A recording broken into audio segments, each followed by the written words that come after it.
We are back in Violet for the shiny hunting every dark type Pokemon in the month of March. And as always, we are going to do what we say we do. We're going to start with some eggs. Um, this gives everyone a chance to arrive and hopefully say hello and all of that jazz. We're going to start with the Sprigatito today. Don't know why I picked Sprigatito, it might as well do it. Problem is, we've only got 2 boxes left, so it's not good. We're running low, and I will have to do some more planning. I was hoping to get 1 out of these. This will be, I believe, 90 to 120 or 120 to 150. So we are still quite a long way off odds for our shiny Sprigatito. But you know what it's like. We'll just go through what we've got and we'll get there eventually. Hopefully it'll be good. And then we'll look at our map. I haven't looked at the map to see whether there's any dark outbreaks. So that is always a little bit of a surprise when we come onto this. I'm hoping it's a little bit better than last time.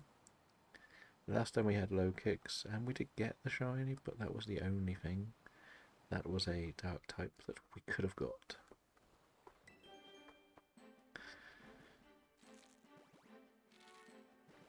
So, egg number 1, are you shiny? No, you're not.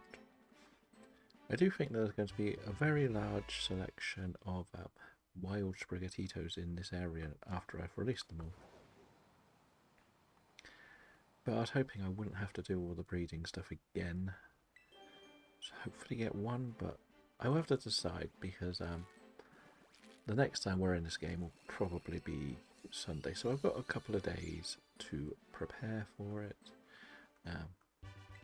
So there is that. It's not like it's I need more for the next day sort of thing. Because we will do Sword, then Legends Arceus, and have a day off in between. Yeah, so it's not terrible. Plenty of time to work on these. I just wish we could get this one done a lot earlier because it's breeding is not my thing. I will say that every time we open eggs, I just do not like doing this part of the game. I'd rather just hunt.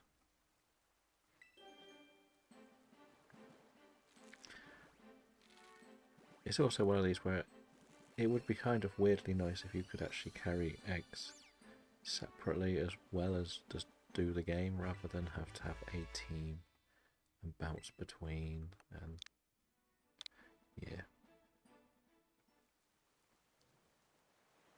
Hello, Kim, how are you?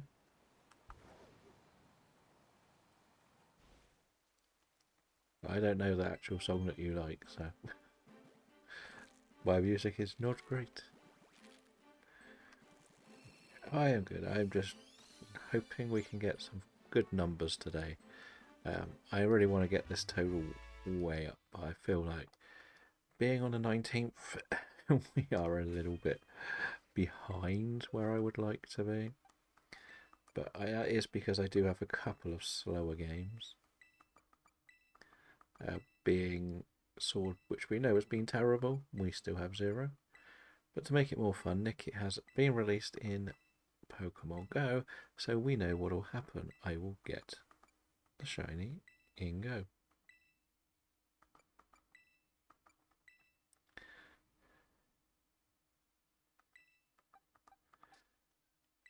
It kind of depends what you want to do. Like, there's probably musical software you can use. YouTube is usually your friend when you want to do things. I'll just say that. Whenever something breaks or isn't working, YouTube usually has an answer. I've found that very helpful over the years. Doesn't matter how big or small the problem, there's somebody who's put a video up to solve it or educate. Wrong game today, but at least it works. I don't know why they weren't working that day. Like, even setting up OBS was pretty much a YouTube tutorial for me. Setting up all of the Discord that I set up was a YouTube tutorial. So yeah, it's fun just to use YouTube to learn a lot. I've learned more about computing from YouTube than I ever learnt at school. No, that's a fact. I don't know if it's a good thing or a bad thing, but I will say that I was probably in one of the last generation of people that properly got taught IT before it all changed. That's probably the best way to put it. We were learning some very, very basic stuff before, and there was only like 2 rooms of computers, and you could only use one for IT studies. So I always feel like we're a bit behind.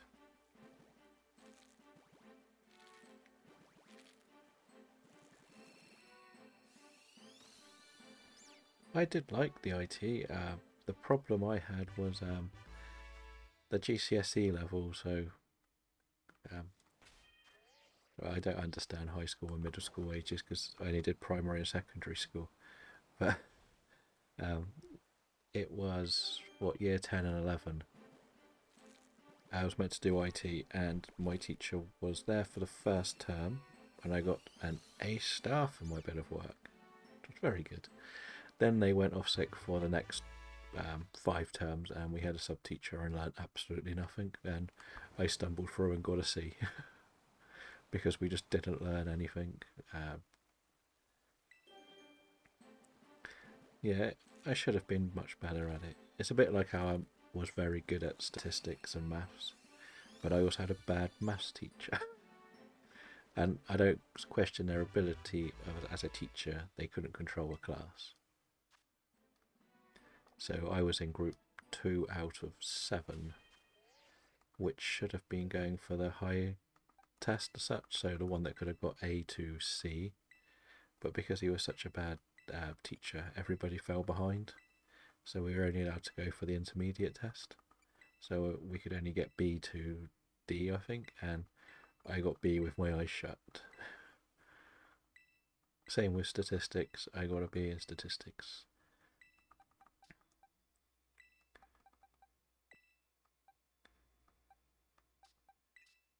Which was good, like, but the sort of stuff we were doing like wasn't anything you would do now. Everything is very computerized in the statistics stuff.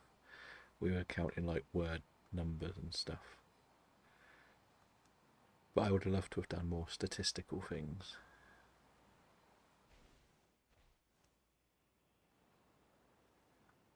And we didn't have it quite that bad. It was just more that the class was just a bit of a pain.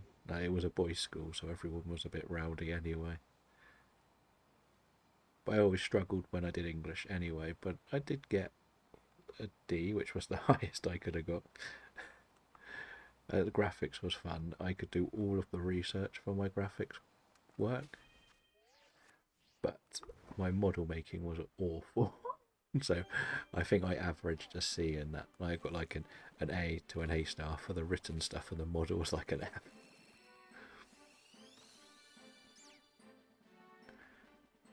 It was also a very difficult time when I was at secondary school, because it would have been, I remember 9/11 happening when I was there, and then we got some Iraqi people try to find a safer place to live, but there was always conflict between some of the English students and them, and it got very difficult because all they wanted to do was come and learn, which was fine. They used to come and play football with us. We all had a good time, but then there were some people who didn't like them.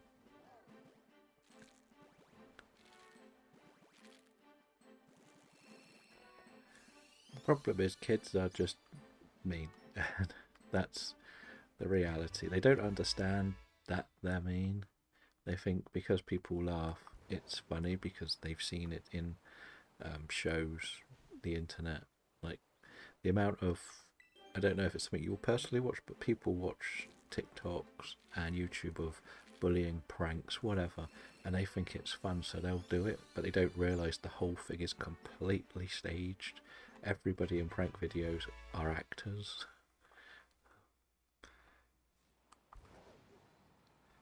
And if they're not actors, the person pulling the prank should be put in jail.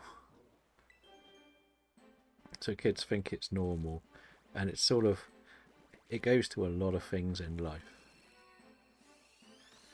I know how it feels, don't worry. We've all had our problems with how school and people act. The thing that you'll learn a lot more soon is you probably will never see them again. Um, you'll never do anything with them in your life again.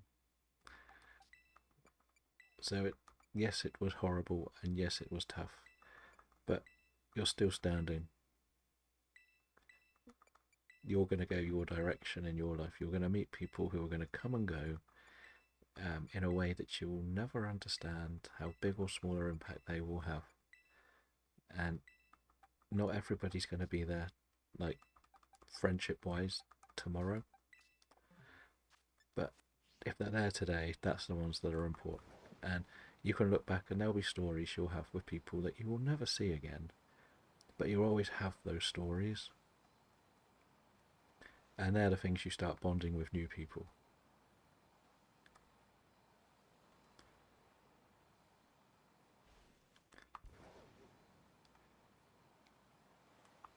Yeah, I completely understand how difficult it would be to be someone who isn't like the rest, shall we say. Uh, Everybody wants to pick on them and make them different. But as I said, you're still standing. You've got the world at your feet now. You can go and do whatever you want. You can meet people you never would have met before. And all those people, they're never going to be part of your life again. And you'll realise just how little their opinion ever mattered to you. And yes, you will still feel aggrieved and upset, but they're not there. They're not going to be the person you're going to see every day. And if you're in a workplace and they do that, they won't be there the next day because they cannot do that to you in a workplace. So just remember those sort of things. That's the key thing. Like, there's always going to be things that aren't going to go the way you thought they would.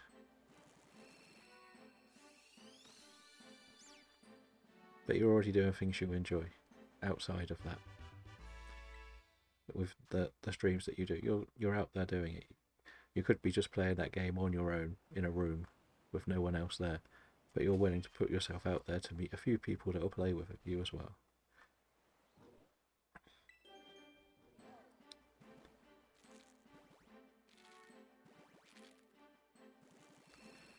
And it will echo throughout for a long time. That's the thing. But you have to remember that, like, if you went, like, when you go to the fair for the job that you do, the people at the fair are going to be there and they'll talk to you, and they won't know anything that's ever happened to you before. They probably have been through a few things, and you can sort of share the nonsense that you had to go through. And then you will suddenly become friends with someone you never thought you would.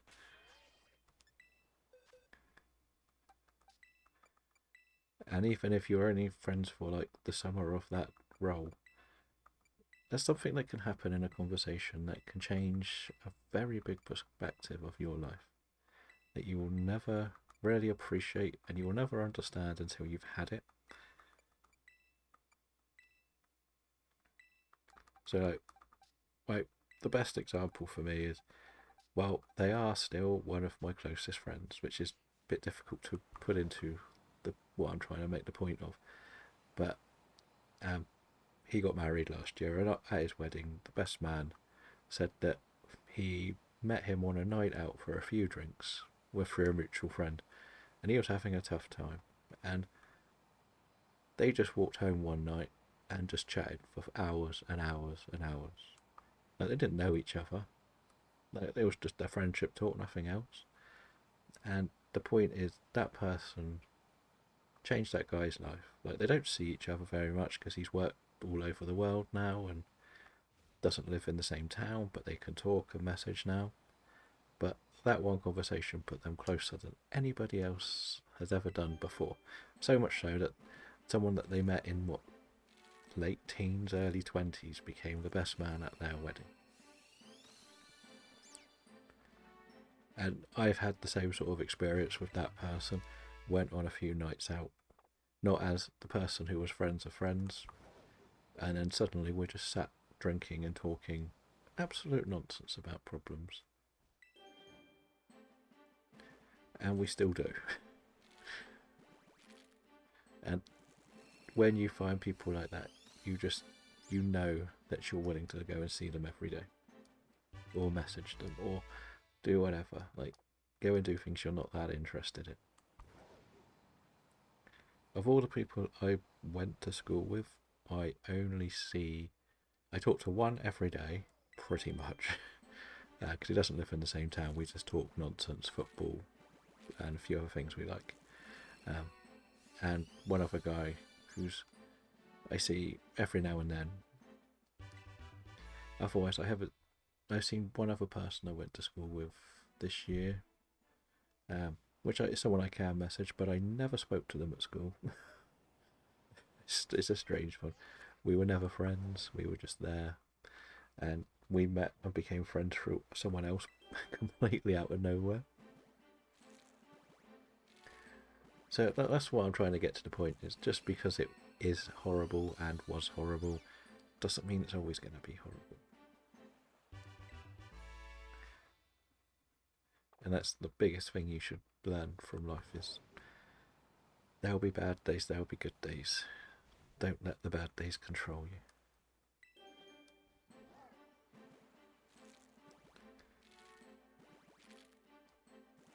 It's the Squirtle Squad.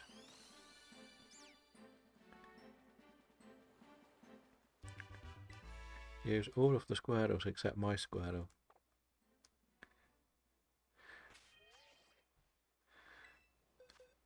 Yeah, someone gifted me one as well, 'cause I was at the anniversary one for a while.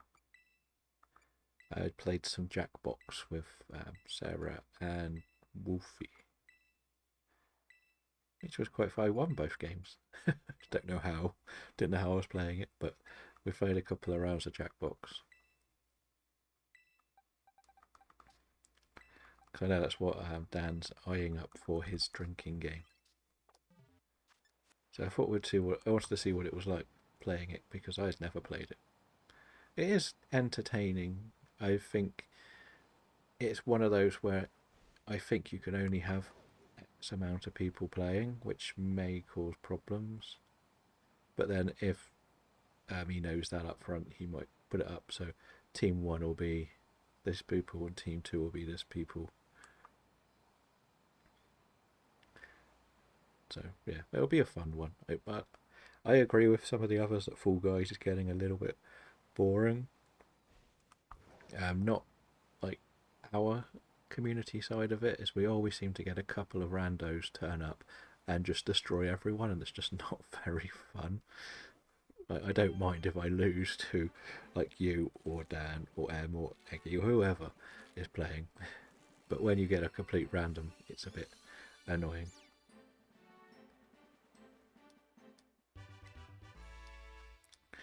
You keep your emotes. Is that KBD's normal ones, or is you sub to him now as well?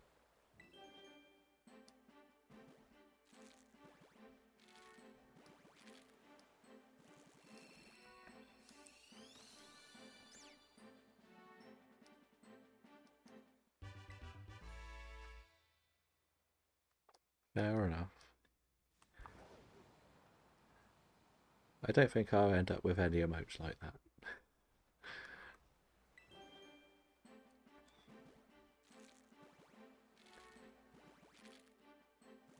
No? Is that because you keep arguing about names?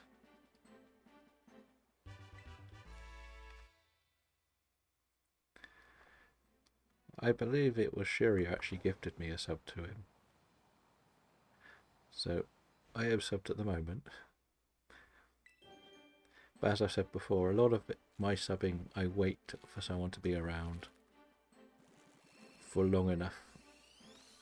Because once again, I've subbed to a couple of people in the past and they disappear within a month. And it's like, and one of them is taking a hiatus / made another Twitch account for something else. And yeah, it's one of them. There's only 2 that I've properly subbed to that still go live regularly.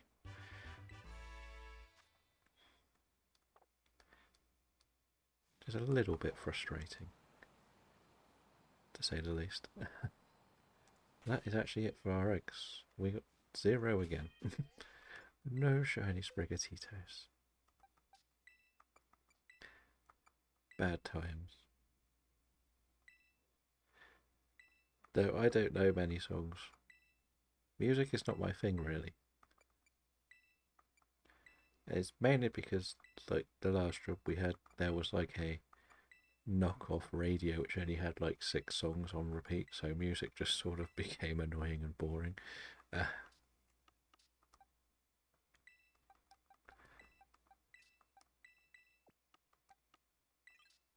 You can, but I'll be honest, I probably won't like it. Like, I know, as I said many times, most of my music is very acquired taste.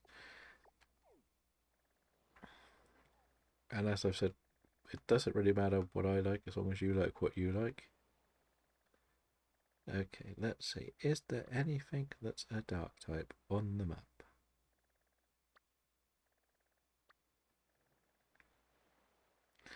Not on this map, sadly. Not a good start. What about this map? Oh no. Gonna have a bad day. I can already sense it. We're gonna actually have to hunt for everything, can't we? Last potential map. Sci-fi. I forgot. I want to go for that, but I can't. It's not a dark type.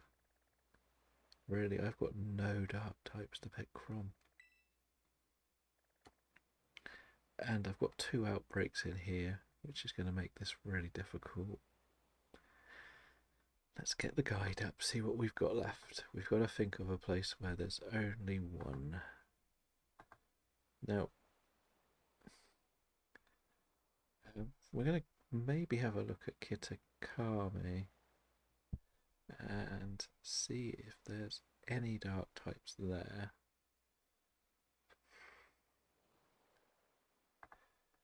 This is not looking promising for today. Is it night time? I don't think so. So, what we're going to do is we are going to go here.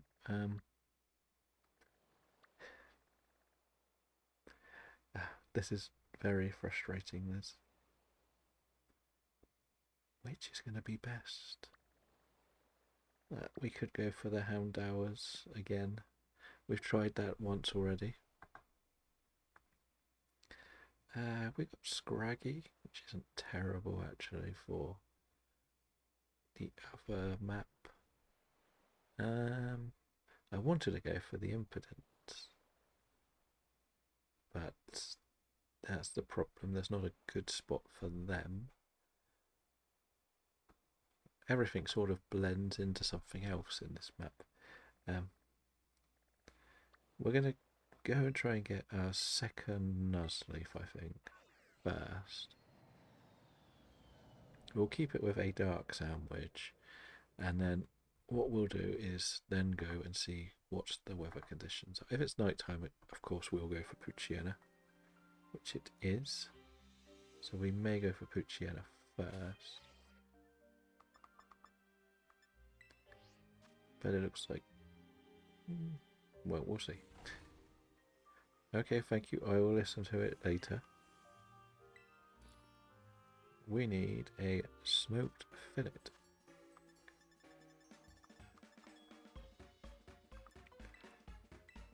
And some salty, and you know what, we'll keep it spicy.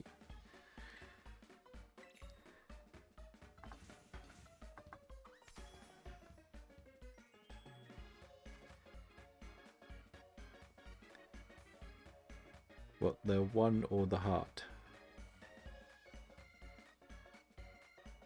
Or the...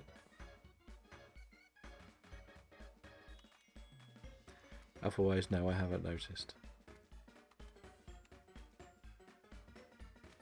Or is it that you caught something at last?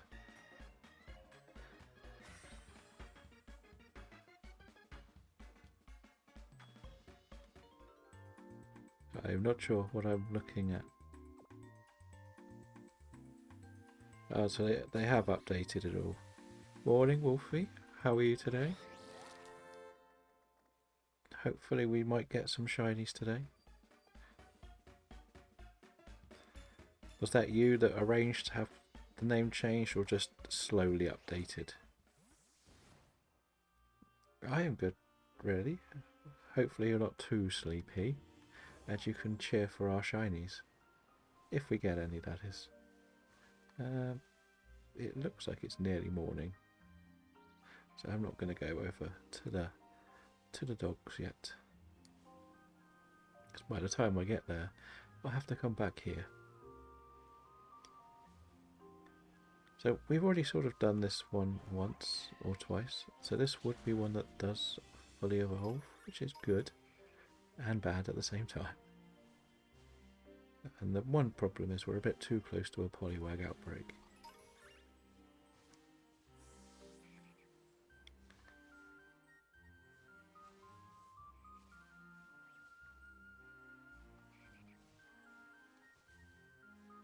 Ah, okay, you're waiting for me right there.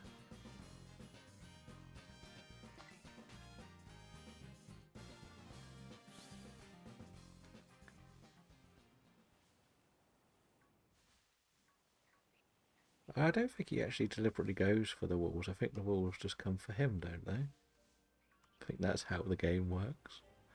They just target whoever is nearby.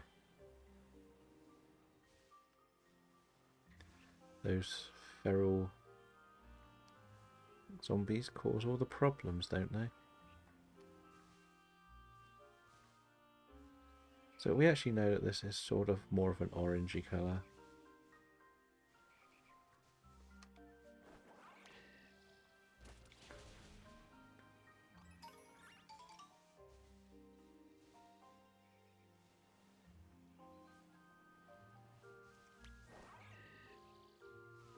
Okay, so why don't you like this one? That's definitely not an orangey colour.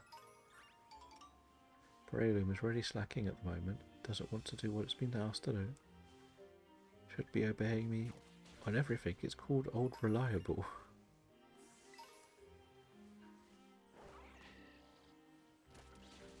Yeah, so it is daytime. There was no point going for the Puccianas. Okay, so it's this corner that's the Poliwags. That's going to be a minor problem, but not something we can't deal with.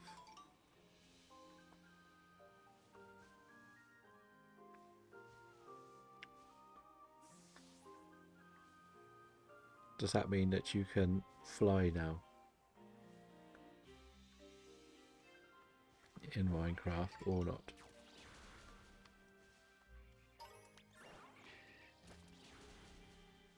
And do you prefer the traditional world, or just one you can completely make your own, if that makes sense? Fully customized world, or actually having enemies and stuff in it, dealing with all the nightmare creatures?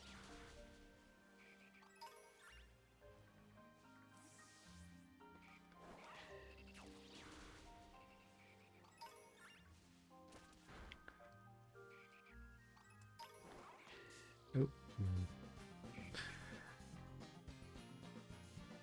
As we said, I haven't really played Minecraft in a long time.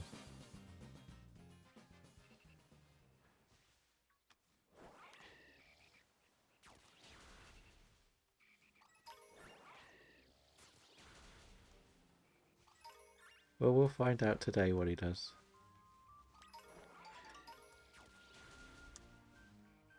I think it's Days Gone today, isn't it?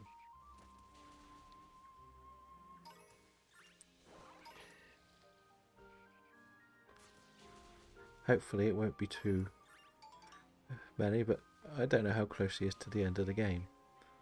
I think every time he goes on he thinks he's near the end, and it's been like 3 or 4 times now.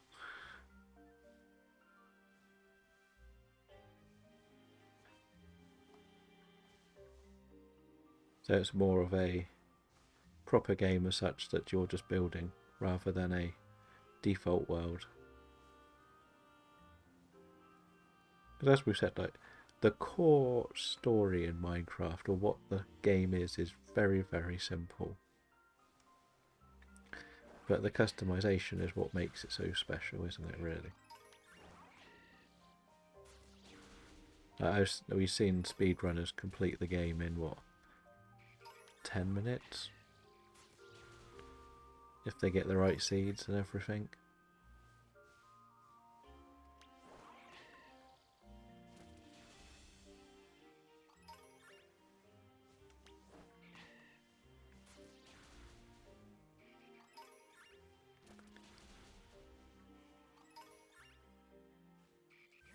Fair enough. But I've done worlds. I tend to start my base near a village and then just start exporting the villagers into my own town. And locking them in places where I can do trades. But I always found that the console one lagged out quite a lot after a while. But I'm not quite sure why. It was very frustrating, to say the least.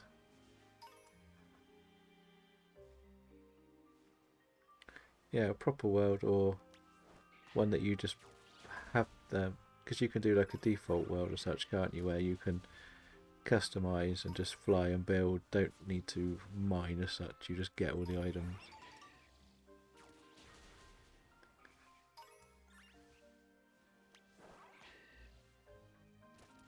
Because there's always like a split between what people like to do, and there are some people that will complete the game to get the elixir thing, isn't it? You can fly, or whatever it's called. And then you just fly around and grab all the resources that way. And you get all like the special chests and everything.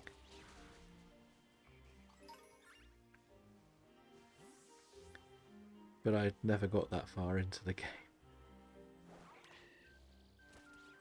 Due to, well, as I said, the PlayStation used to get very temperamental when I was playing it. And I died in walls so many times. It just sort of lagged out and made me die and lose everything. I actually once found where I died about 3 weeks later, without even meaning to. Because it's also quite a restricted world on the console, isn't it?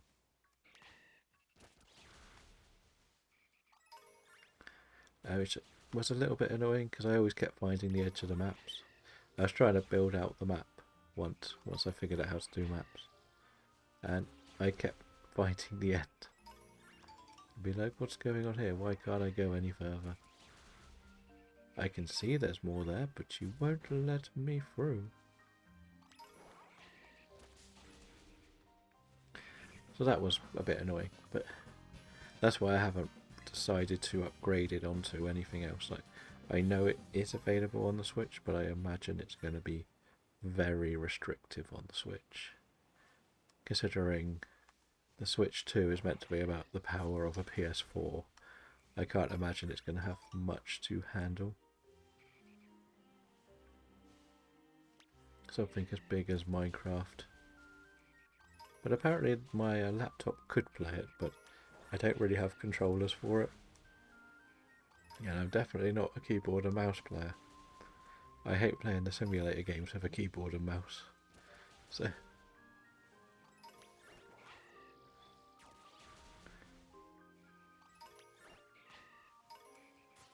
I much prefer everything to be controller or gaming. Probably why I'm rubbish at certain other games. We're not mentioning which ones.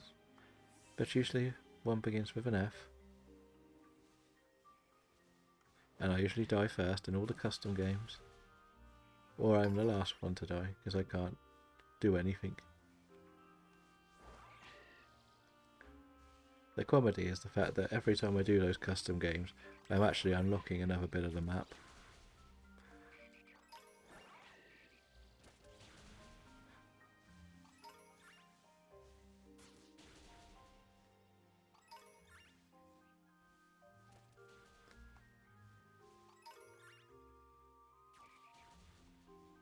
Yeah, that's what I thought would be the problem. It's probably good for like the basic solo player building, but anytime you want to do like big projects, the consoles can't really handle it, can they? Which is fine, right? It is what it is, right? I can't expect every games console to handle everything.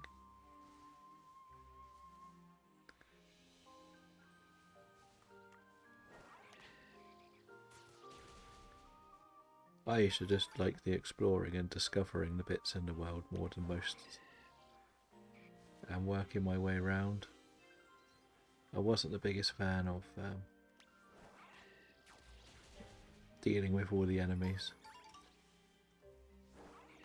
I didn't have a problem. I generally wouldn't die to enemies, but I get a bit bored of it. Especially like those raid towers. They used to annoy me a lot. Because I would set up a village thinking, oh, that's a good place, and then I walk around the corner and find one. It would usually be the last direction I searched as well. And then I would just slowly destroy it because I like the wood colour that they use. Whoa, you managed to catch stuff. How many have you actually got left now? Because you seem to be going through those Ultra Balls extremely fast.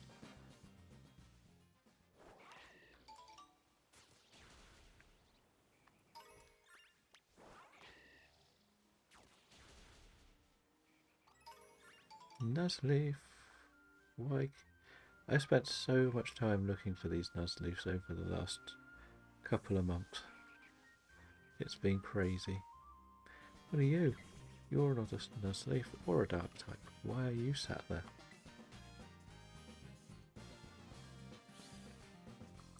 What is... Okay. It feels like I've been doing this sandwich for ages. Don't know why. Just does. But the plan is probably to go for the Crawdont, which we looked for the baby one before. So you need to get buying some normal ones and just hoping for a while, I guess. I guess part of the idea would be to use the normal ones to build up the money. And then the more money you build up, the more you catch, the more money you build up. And then the more different ones you can get. I'm guessing that's how to probably play it. I'm not completely sure.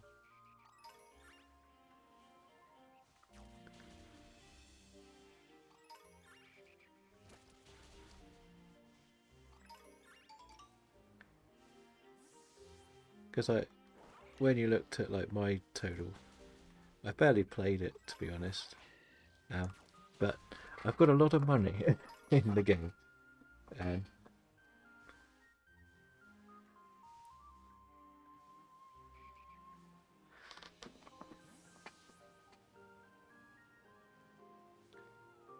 but that's just because I've been in a lot of streams that I generally have it on, and I'm guessing you just sort of get them. But I decided that, as you've seen, as you've been pretty much the only person voting, um, I'm going to do like those short videos of those pack openings on the TCG Pocket game.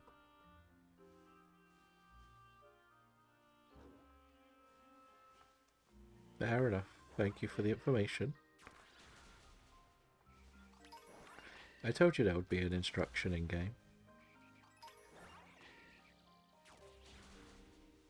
But I guess like the idea would be I've put it in so people might comment on the videos, and I don't mind if they don't. If someone picks something, I'll probably go with that because I get 2 a day. I'm not going to get the subscription unless somebody puts some money in there for me, because it's another, I believe it's £10 a month to get an extra pack a day, and I don't think it really makes much difference for what I do on the game. But I thought I would do these little videos of the pack openings with some music and stuff. See whether they're popular on TikTok or other ideas. Like as I said, we did TikTok.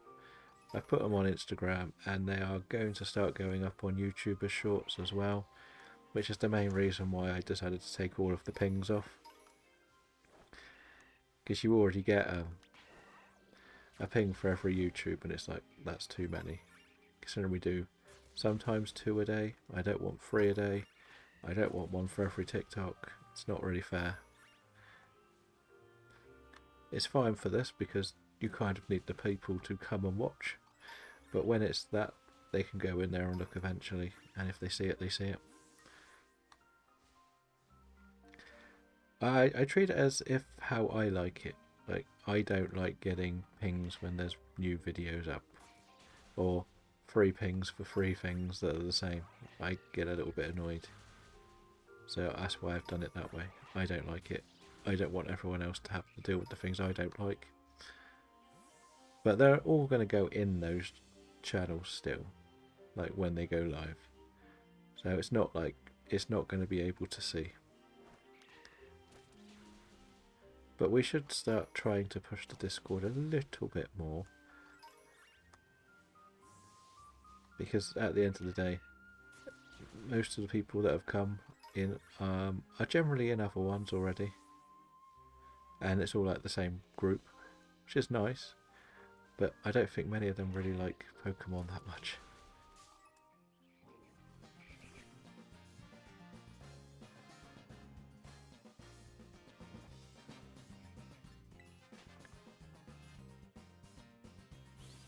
I did see that you had put some people on there.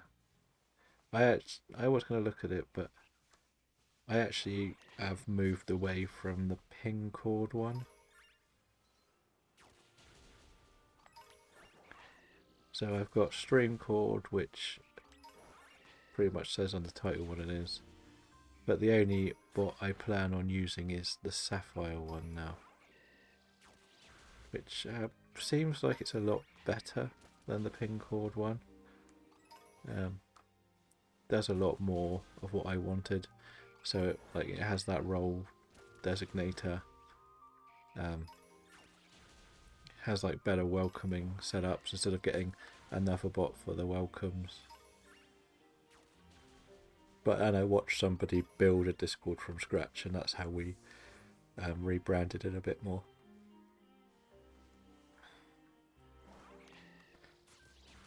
So that's what we did.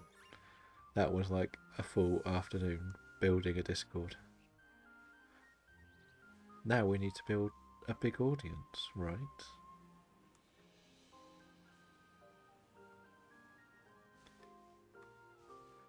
But at least I know I can record the screen for those packs. That's about all I can do. So I record the screen, send it to a private Discord server or Discord channel I've set up for just me to see, and I can download it and use all the editing software I need. Which isn't very much, to be honest. It's just some music with some text over it.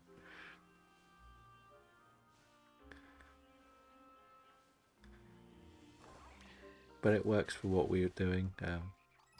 I just wish that we could get a really good pack. So at the moment, every pack I've done has been a pretty standard, boring pack. I would like to get one that's got a few more of the full arts in. But I'm going to start slowing down how they go up, so it might be like one a day instead of...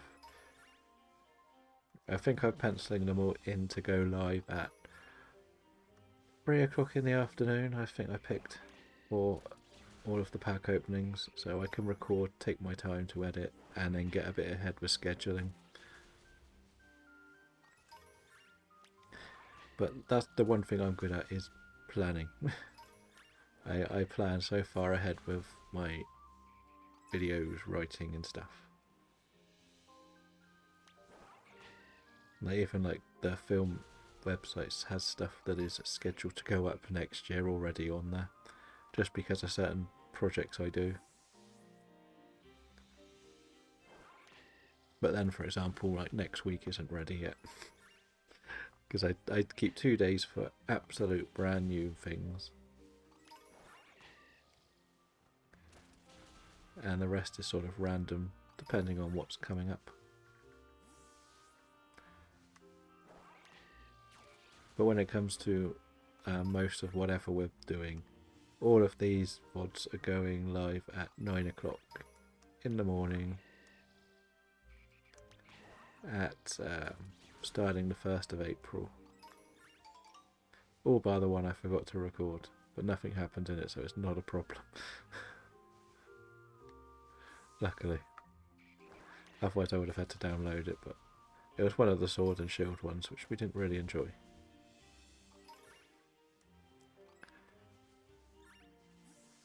And then the shinies are going to go live at sort of 9 o'clock as well. So yeah, we've planned quite a lot ahead. As I said, the pack openings will be 3 o'clock-ish on all of the socials. Luckily the Instagram has a few more followers than the rest. I believe Instagram is at nearly 200. Hello, boy from Belgium. I am good, thank you. How are you doing? We are back trying our luck at Nuzleaf and struggling. This is the first sandwich of today. We didn't get our eggs either, so no sprigatito. But we'll keep going, as we said many times. We've got at least another 10 days this month.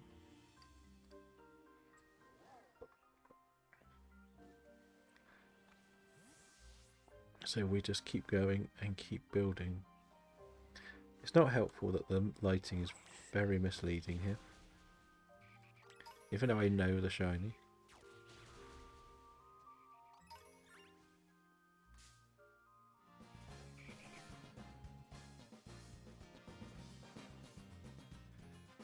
Fair enough. Hopefully it'll get ready so you can get back to full internet.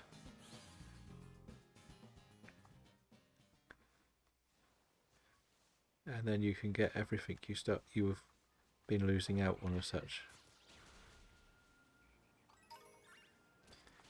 Did you see the new debut in Pokemon Go today as well? My boy Nickit is finally in. So hopefully, knowing my luck, I'll get a shiny one straight away.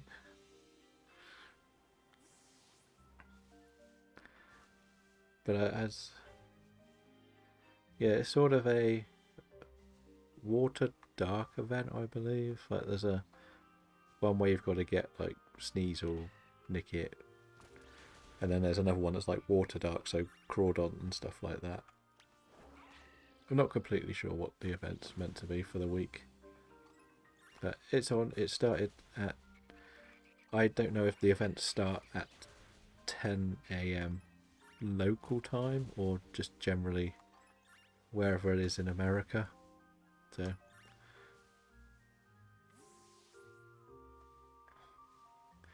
what other games do you stream when you go live?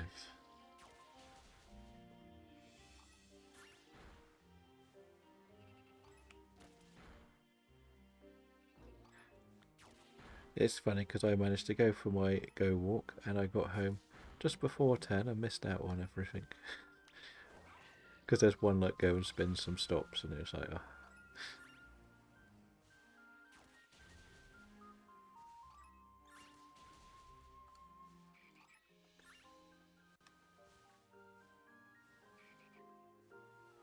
Yeah, I have to like the comments. That's the key thing, right? That's how you grow interaction on social media. The problem with me is I don't really like using TikTok as a viewer. My phone's always on mute, so I never actually hear.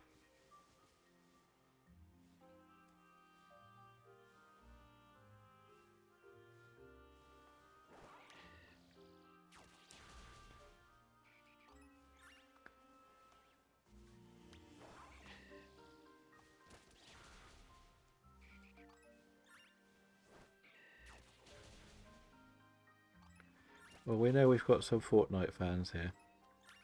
That's where most of our community have come from, Fortnite.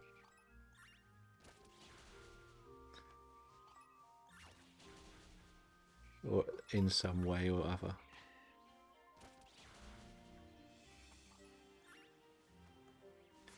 Are you one of those awkward... I don't know what time that is. I'm useless at knowing all the different time zones.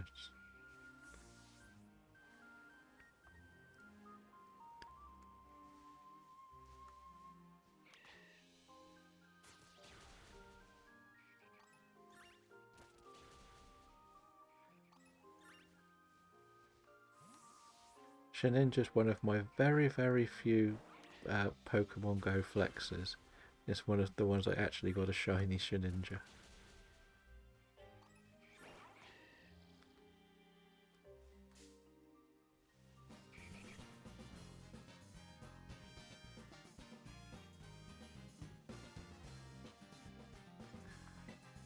Yeah, Wolfie streams. I followed the other day, but I missed the stream because it was the same as you said.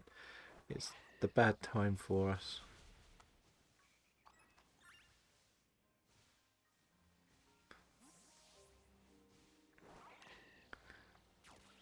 It's more people to troll everyone else before their horror games.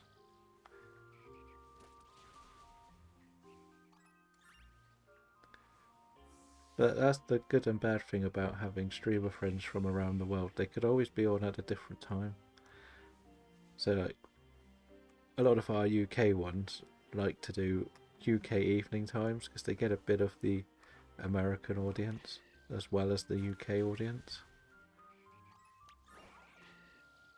That's why the evening is slightly better for numbers in the UK, I would say.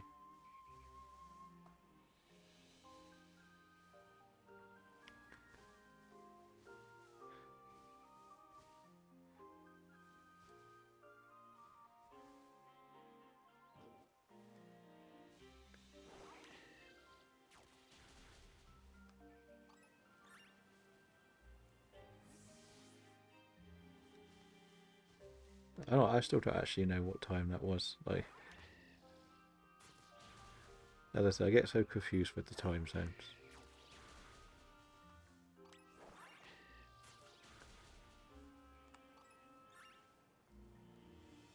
But that's where it's very difficult. Like, you've seen even with me, especially more probably given the times that I've changed. Like the Legends Arceus series, I did AM time between like 10 and 11. I would start that one, and then the last one we moved to this sort of time, and it's sort of a comfy time.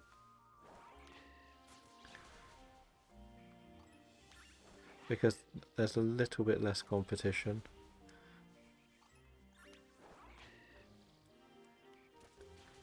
But then the big problem if you're a Pokemon fan, boy from Belgium will probably back up me up on this one, is John Stone is live a lot. And he usually has 3,000 or 4,000 people in his streams alone. And people jump into him because generally still quite a good, friendly streamer. You don't know me, but I know you. I want to play a game.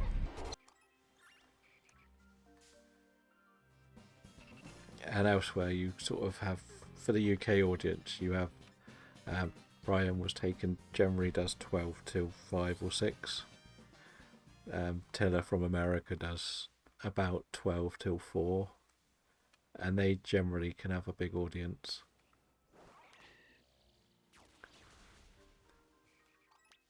And that doesn't include anybody off YouTube, like... Usually the ones I don't really like watching anymore. I used to watch them a lot, but I find some of the bigger ones, they literally stream for an hour and half an hour of it is people just giving them money for doing nothing. And I don't really get that, to be honest. Because of all the membership stuff, like... And then they do like a month where they do subathon for a month. And then they don't do much for like the other 6 months after it. Yeah, that's kind of what we're working towards, doing our videos to be sort of summaries of what everything we're doing in our challenges are. Technically we're copying him. But we're not doing the same ones. Hence the title for this is The Dark Ones. Like, we're going to make the video and show how well we did in that month.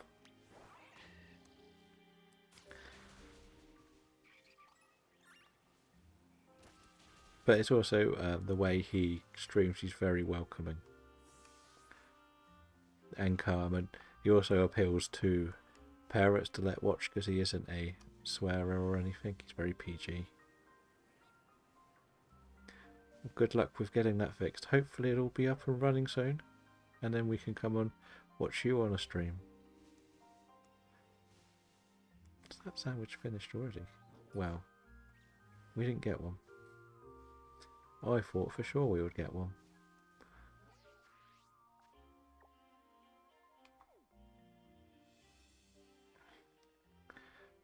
Yes, PG.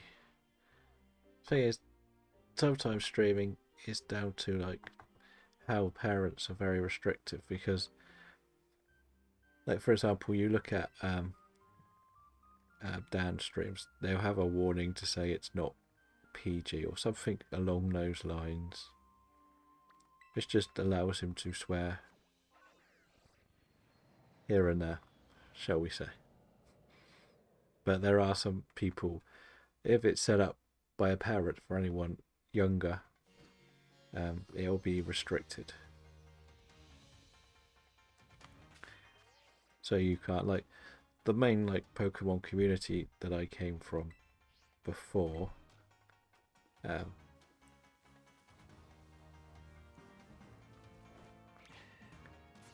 were very strict that you had to be 18 to watch, and if you did say you were under 18 they would ban you. Their Discord is very strict with it as well.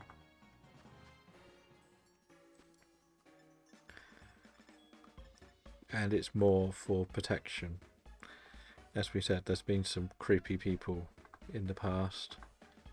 It's generally like you'll see still like Dan will delete messages with an age under 18 in them, or the mods will. And if they find out someone's under 13, they technically get banned, because you're not meant to be watching if you're under 13. So yeah. Well, I try to keep this PG, to be honest. I don't think we've had proper swears. But then I also put into the account that when the next game comes out, if I do like a let's play on it, I might have more people in watching, wanting advice, bits and pieces like that. So I don't want to be in here, like, because like one of the most frustrating games with these is the trade stuff. So when you need to trade to complete the Pokédexes is horrible. So you quite often see people go in chats and say, have you got something to trade? and that's when you can, if you're there like swearing, like parents will go, well, why are you watching this person? Is this the shiny already? No.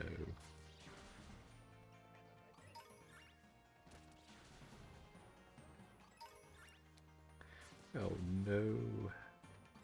Shall we go and see if there's any friends down here? Right, we're going for Scraggy. Because he likes his trousers. This drink, I like it. I know, it's great, right? Another!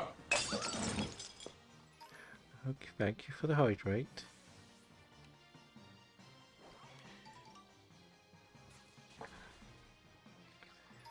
But as we say, when you get older, you get to the stage where you have what you would call a parental talk, and then you would have a drinking talk. Are there any friends in here? Can we find Wolfie a Squirtle?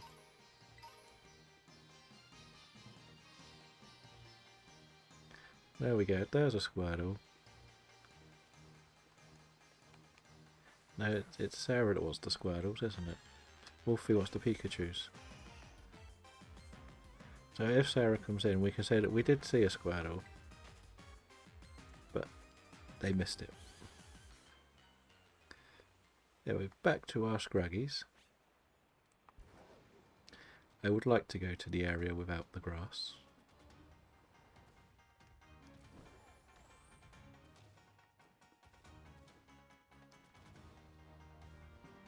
To see what's here. Like, this should be the only thing that does turn up, so that's not a problem.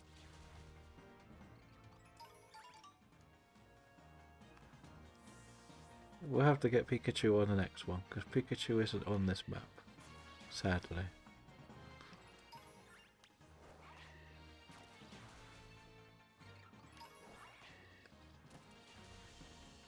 We did actually try and get the Pikachu in the last one, which was fun. Now we just gotta hope this doesn't crash. This has a habit of breaking this area. So the thing doesn't actually go and do the attacking it needs to.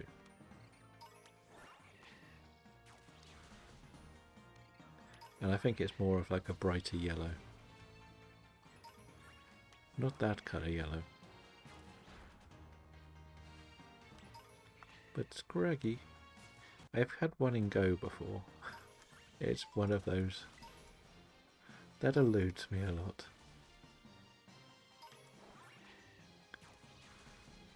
We got Psyduck already in the past.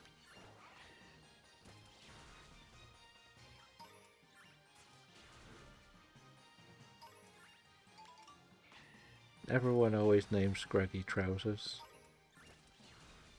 It always looks like he's trying to hold his legs up.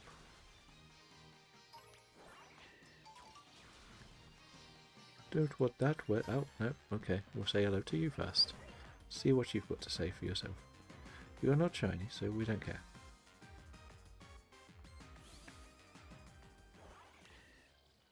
This is actually one of the very few ones that I have never once tried to shiny hunt.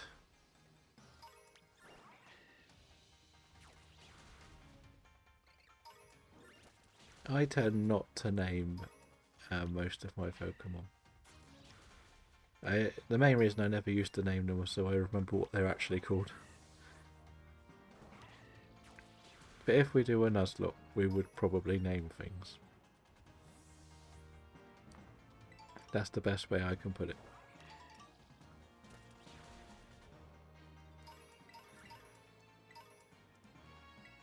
So these don't turn up on the rocky areas, just on the grassy areas. That's not what we wanted. Yeah, until I started doing the last sort of Nuzlocke I used to do, that was the first time I started naming stuff. Because it was like technically when you do a Nuzlocke you should always name the Pokemon. It's like an unwritten rule. Because Nuzlocks are meant to be more of a personal story. That's the best way to probably put it. um, of your adventure to complete the game without any deaths. So like, the very first Nuzlocke is like a full-blown story someone wrote, and then it just sort of took off and people have adapted it, and it's sort of become almost like the backbone of the franchise in a weird way. Like, people will try to Nuzlocke every game they can, which is why we sort of said that we would try a Nuzlocke, but we would try like so the basic Nuzlocke is any Pokemon, but you can do like what we would be doing would be like a monotype one, so you could only use one type of Pokemon in the whole challenge.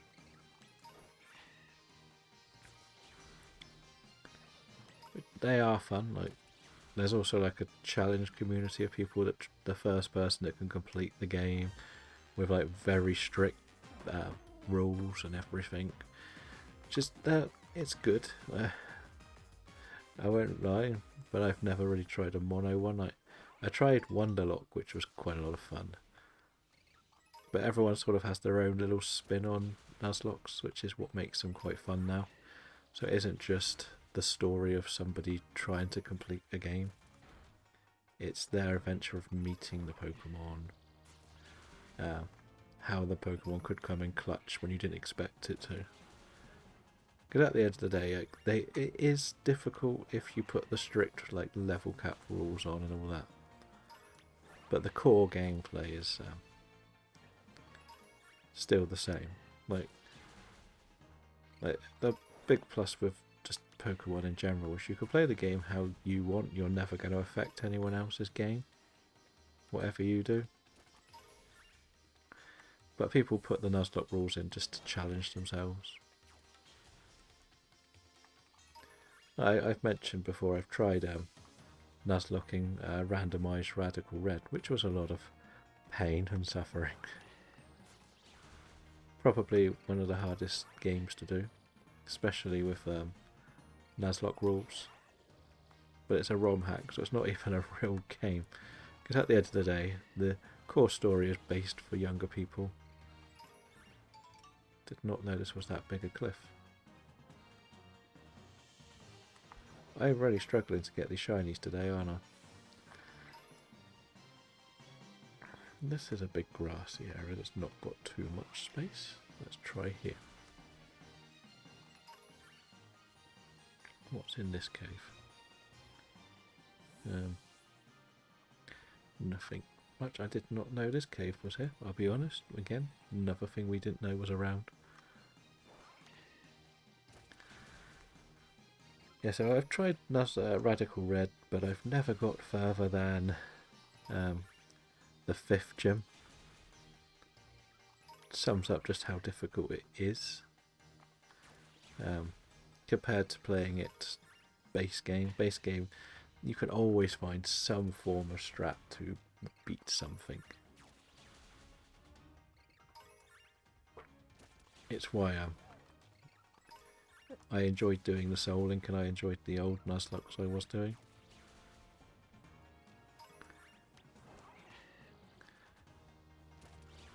But I think if I did one, we would just do like a pure Nuzlocke and we could probably have a lot of fun doing that. But we would do a core game, but not Radical Red. Maybe do Radical Red if I can get a controller. I think would be the best way to put it.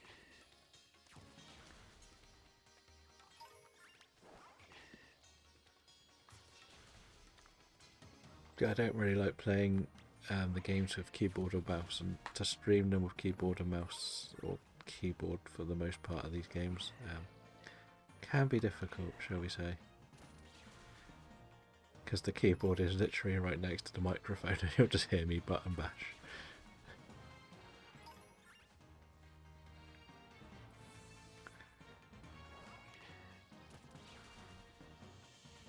But I've mentioned before, I did do a Radical Red stream in the past.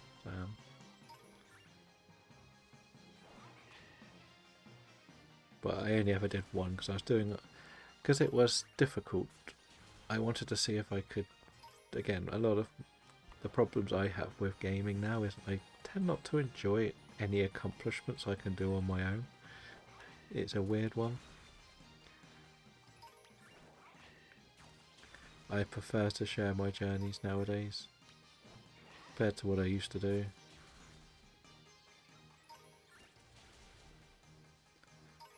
And it's difficult to find enough people that want to share the journeys. Probably the best way to put it, because most journeys have already been done.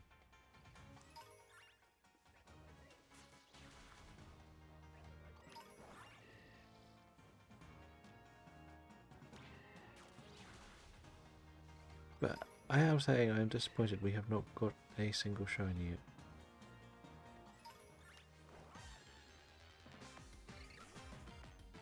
I know Scraggy wasn't the easiest pick. I'm fully aware this was not my best decision.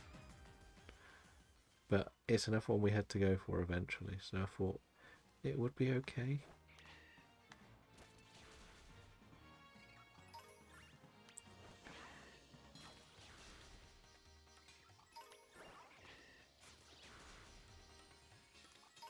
But that's kind of why we're doing this, so we can share the journey, see how well everybody is doing, and hopefully everybody enjoys some stories. I've always said I don't mind if someone wants to come in and tell me their story of what's happening in their games.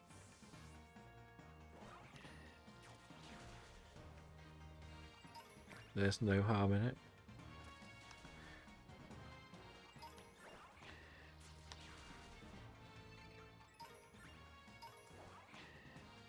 And then once you start meeting more people, you might be able to do like a soul link with another streamer, or just even offline. As I've mentioned, I would love to do a Union Circle soul link one day. Preferably with at least one person that has Scarlet, and try and complete the whole game. But you kind of all meet up in the same spot in the game. There's one part of the game that doesn't get fully utilised. It gets used a lot more post-game because of all of the barbecue points, which we're not that bothered for anymore.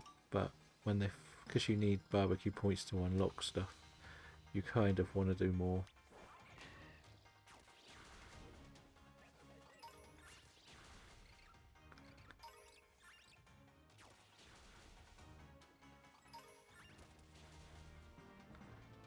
But yeah, that's the old stories. We need to find some more new stories, right? Like,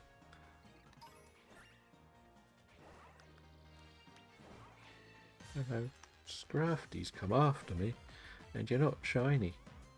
If you're not shiny, we don't care.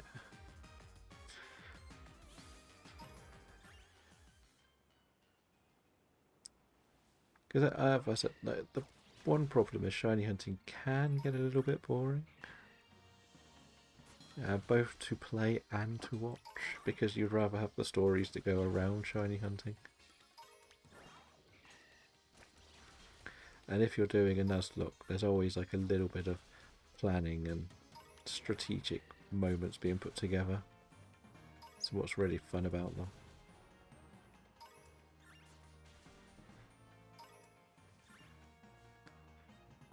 And if we go back to our adventures, oh no, it's broken it. And this is the problem with this game. No worries, have a good rest of the day.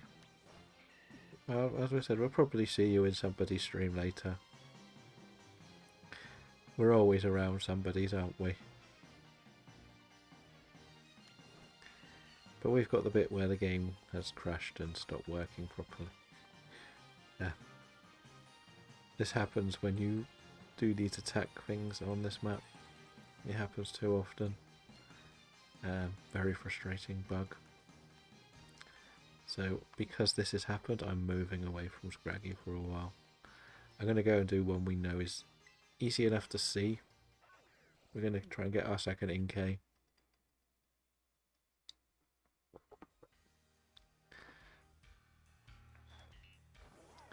We'll worry about Greggy in the future. But it's the main reason why we're doing it this way, so if things go badly, we can always do another type in the future. And the other types will offer more options and missed opportunities.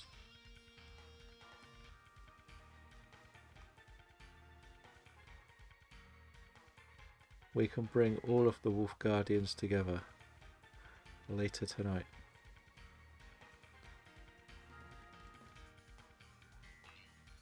So we're looking for an orange blob, basically.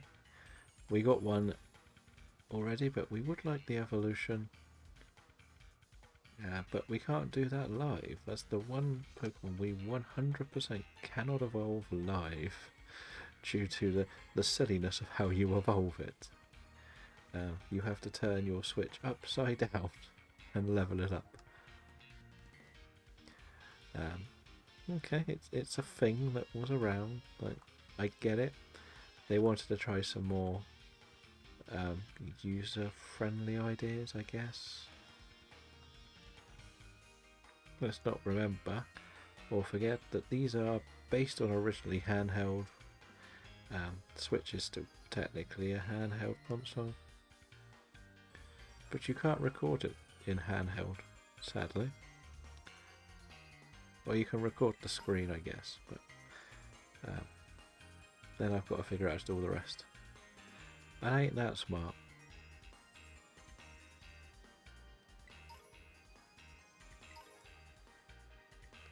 Technology is not my friend.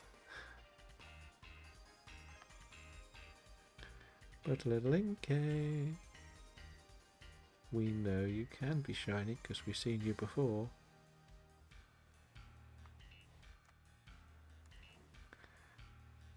Do we dare go close to Slowpoke Beach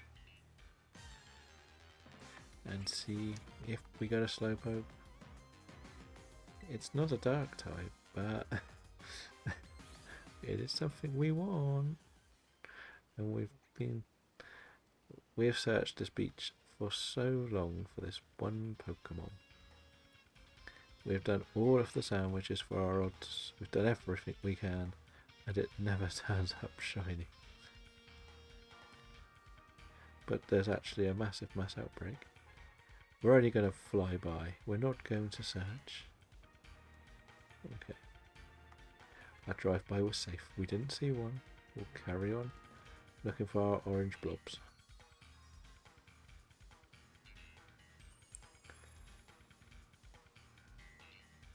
We said this is a nice shiny. It's true, it is a very nice shiny. It's one of the few we've actually got off this map. I picked water for once because, well, we've seen that the game was broken. And that's not what we want to see. It's a notorious bug, and it usually only happens on this map. Which is very annoying.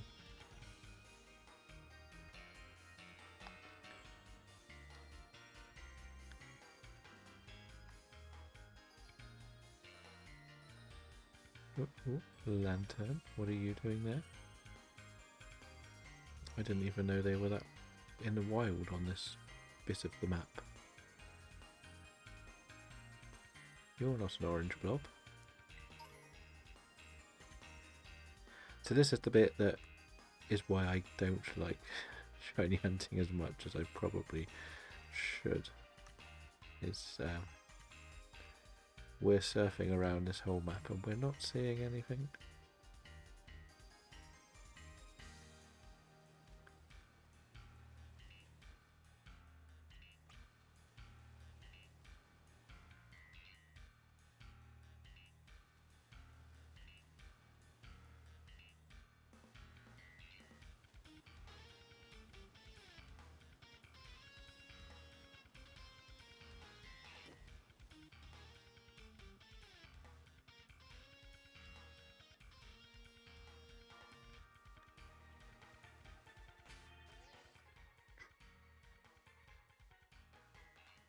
1 second. Got to do something very quickly.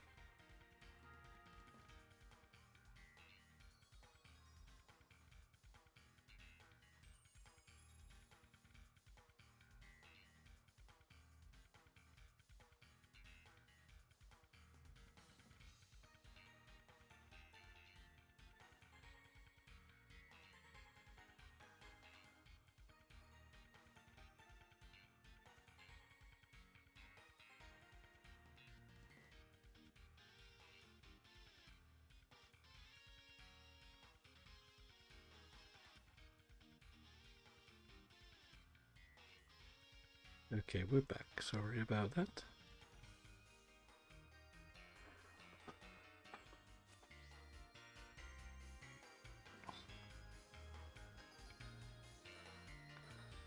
So where can we find our little orange friend today?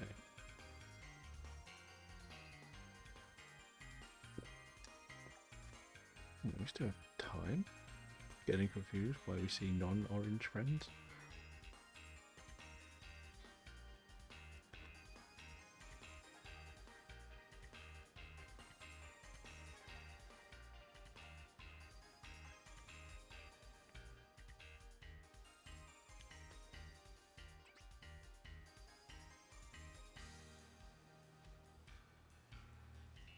But it's the concentration you need for shiny hunting which can get a little bit annoying, to say the least.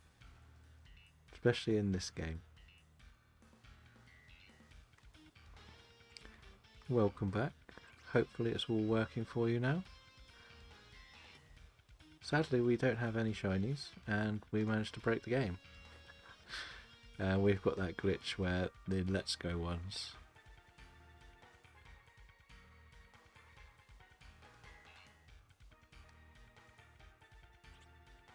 Alright, fair enough.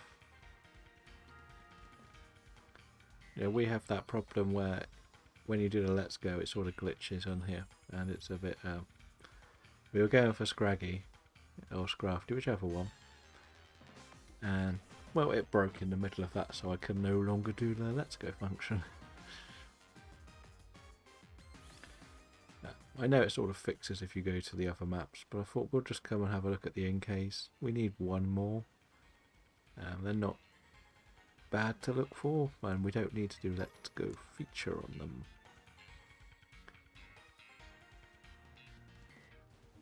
And then we'll see what time of day it is, and then go back to Kitakami. See whether we can get ourselves a little Poochyena.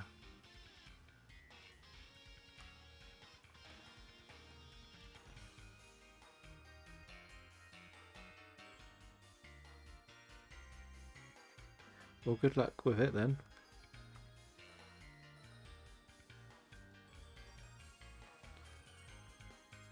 I hope we can find this, so I can at least have one for today. I guess we're also learning that I don't really go for long enough to get enough shiny chances at shinies. As I said before, I need to really push myself to do longer than like 2 hours. But when it comes to shiny hunting, I usually get frustrated after a couple of hours. That's why I probably would do longer if I do some Nuzlockes. Because at least with this game and Sword and Shield, you generally stay pretty good on levels. I would be very strict with my level caps as well. Maybe that will be what April is, Nuzlockes. Nuzlockes, and what if we did a Nuzlocke where they could carry over between the games? That would be an interesting one.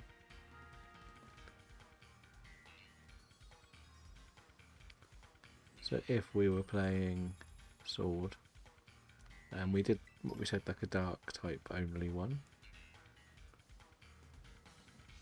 but most of the dark types can't come into this game, but a lot of them can go the other way. Well, at least the lower level ones.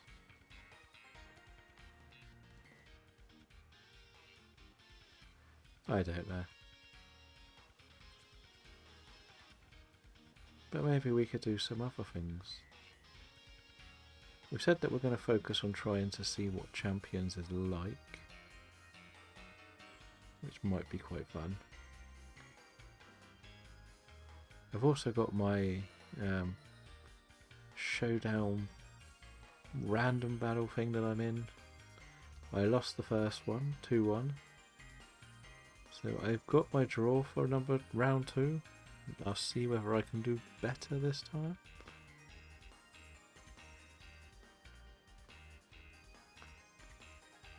But we'll see.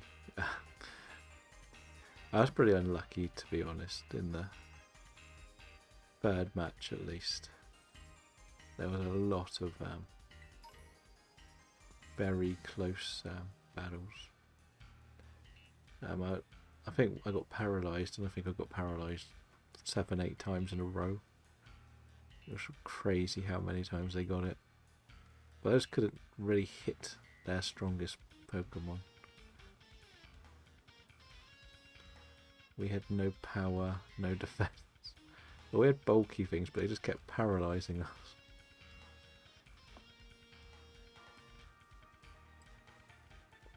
I think the competitive scene needs to ban repetitive moves. So if there's a paralysed Thunder Wave, only one thing can learn Thunder Wave.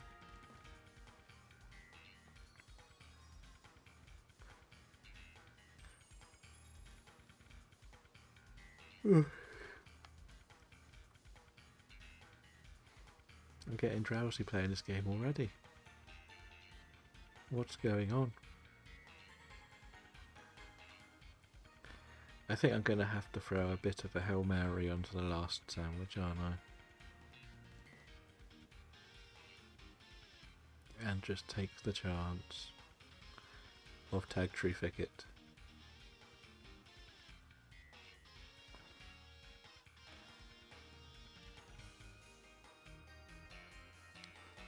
And if we do that, we could see what turns up. Like, it could be really good. There's a lot that is a dark type in there. That's the positive, that's why we would go for it. Or do we just go for the Houndowers? Or Mashchief? Could go for Mashchief.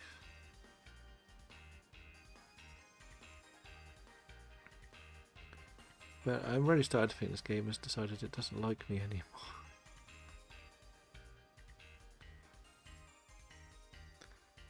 I don't mind if I get 0 today and we do Sword and Shield. We get some, that will be fun.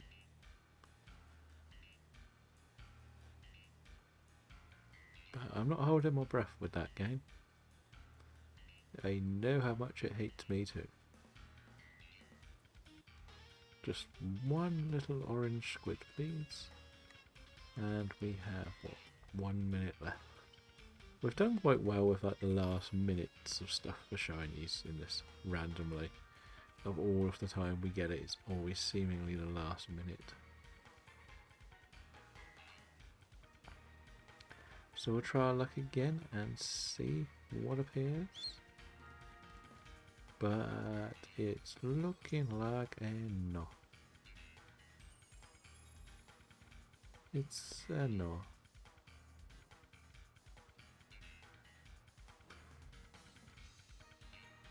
The game is out to get me. You really are today, aren't you? Is it because you know I bought those Dragon Quest games and that you're fearing that I'm going to go and play them instead of stick to you? That must be what it is. It's scared that I will be leaving them.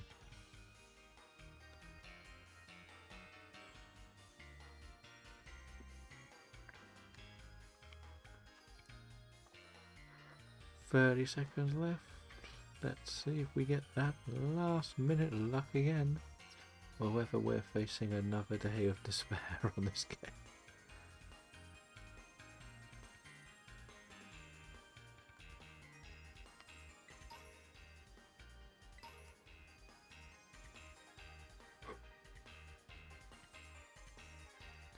It looks like a day of despair, and it's continuing to haunt us. Yes. We got Luminion. Is that a thing that we should worry about?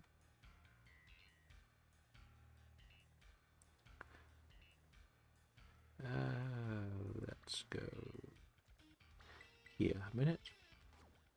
We'll regroup and decide what we're going to go for next. I am struggling to find which will be the best one for me to go for, to be honest. I said that I wanted to have a bit more luck today, and it seems to have gone completely the other direction. And everything seems to have gone a little bit more wrong with what we're after. Right. Shall we see if our friend is over here? Quickly.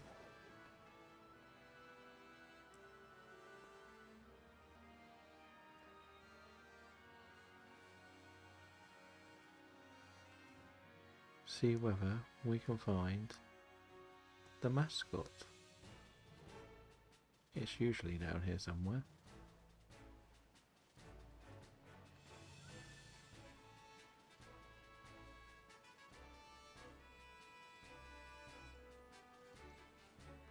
Now where's it decided to hide today? We've seen its big little brother, but not its actual one. Great. There we go. There is our friend of the channel, Pikachu. There we go, Wolfie. We found a Pikachu for you. It was just lurking around, not doing much.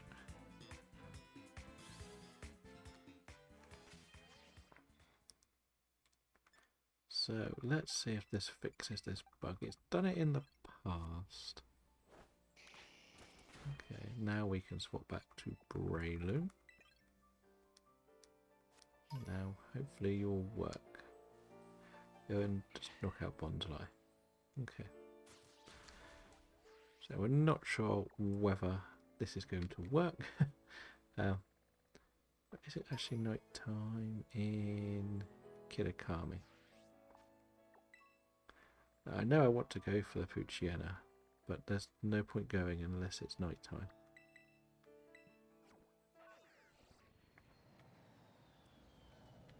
If it's night time, it's a good thing.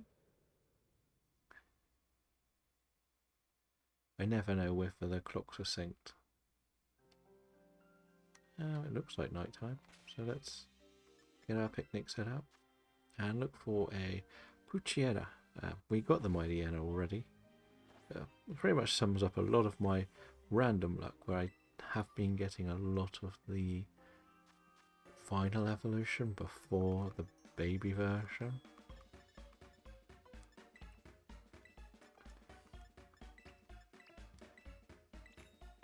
So let's see if this brings me the much needed luck.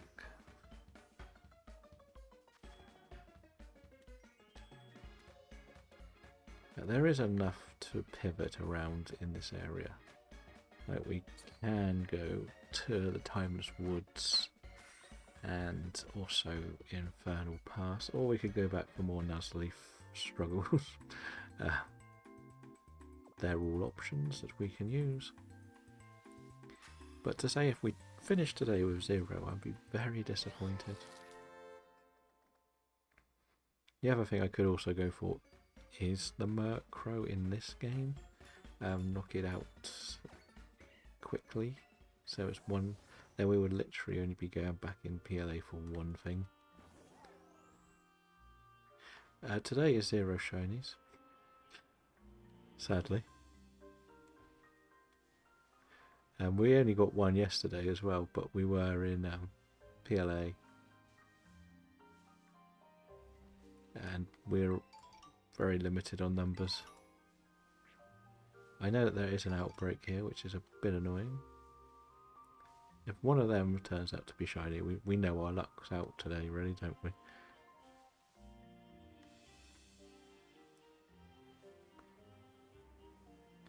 But I wouldn't mind the Pucciana. I have had a little look for Pucciana in the past. But we went up to like the north area of this map, and that's where we ended up getting the Mightyena. So I'm very reluctant to go up there again. We just did the Dark Sandwich up there because it gave us the chance of one of these to aura Nuzleaf. Isn't too bad to have odds on a couple of things. I will take that over some of what we've been facing.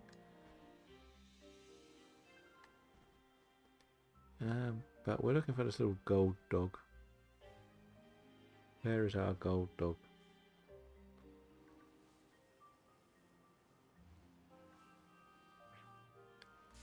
Okay, that was an invisible dog.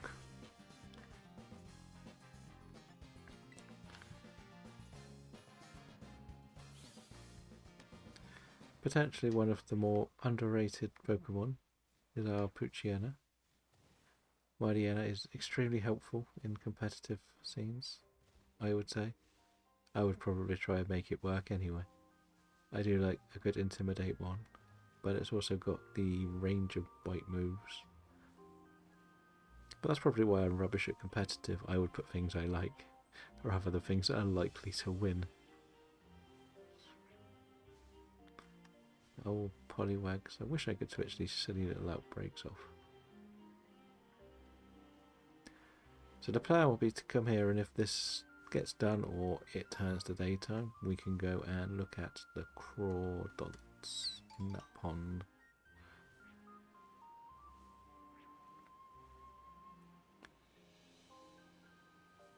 But it has... Well, I've put...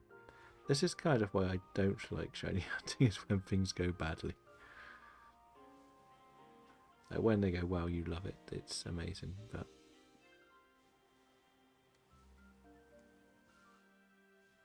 But when things don't click, it feels bad. And I don't get the shiny like other people get, I feel.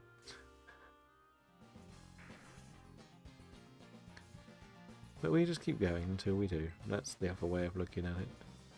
What happens? We win, right? This is where we win.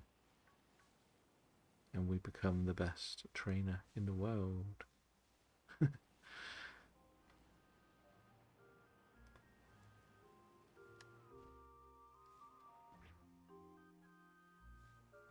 As we said, we don't want the Spinnerack to be shiny. That would be devastating.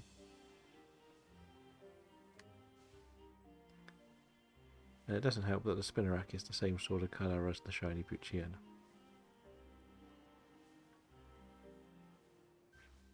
Mightyena. That's the one we got. We don't need more.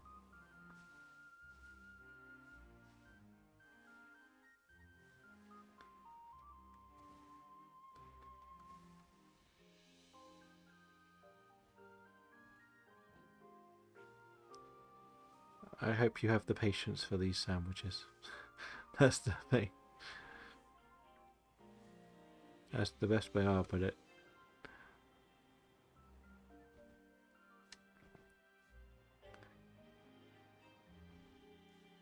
Do you reckon that you would play this more if the legendaries weren't shiny locked?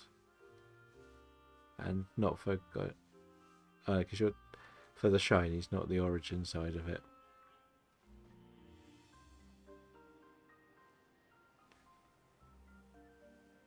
I'm assuming the shinies can come from whichever game they're easiest to get in.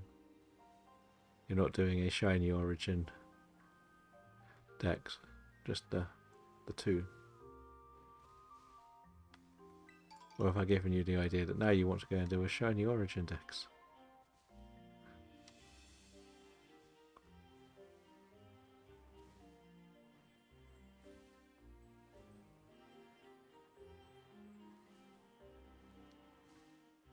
All I'll say is the fishing is your friend. That is the best way I found any shiny hunting. I've had some great catches in there.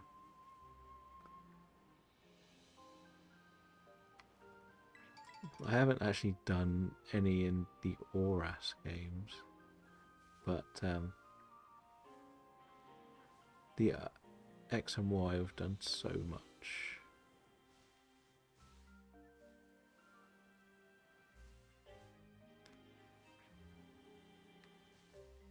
I imagine that would get very complicated as well, trying to do the Origin decks as well on top of it all.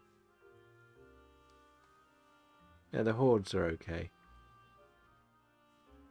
I've tried hunting in hordes, but not what I would call serious levels. And I've only ever had the really bad things like a Starly or a Zuba.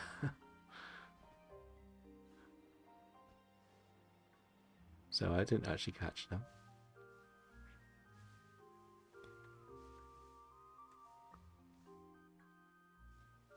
It's not even that bad without the charm though, is it? From what I remember.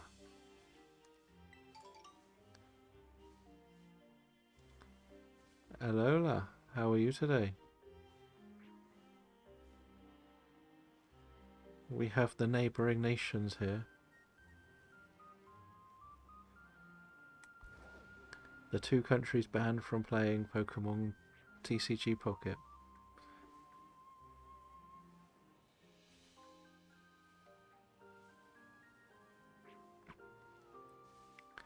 And okay, and Masters.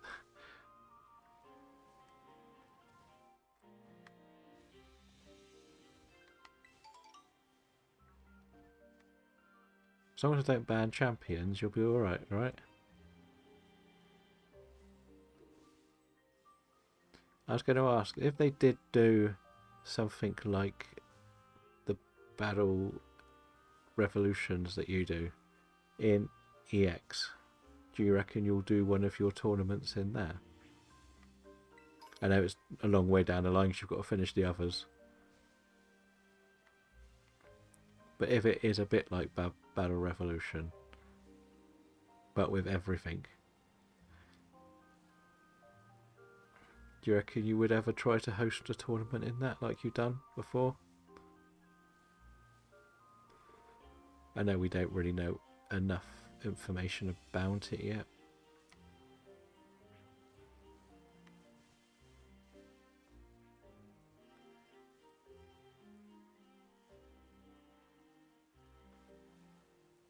Yeah, it depends, like as we said, like what features it offers, doesn't it?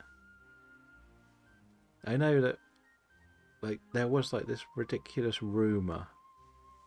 Again, pinch of salt here, but the ridiculous rumor was that in this game, when they released Blueberry, there was going to be something that was pretty much PK Hex put in the game, and it kind of feels like that is what champions could be.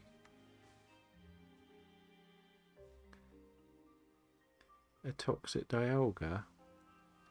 Hello, hello, Sarah. We did go and get a Squirtle, but you missed it. We went and said hello.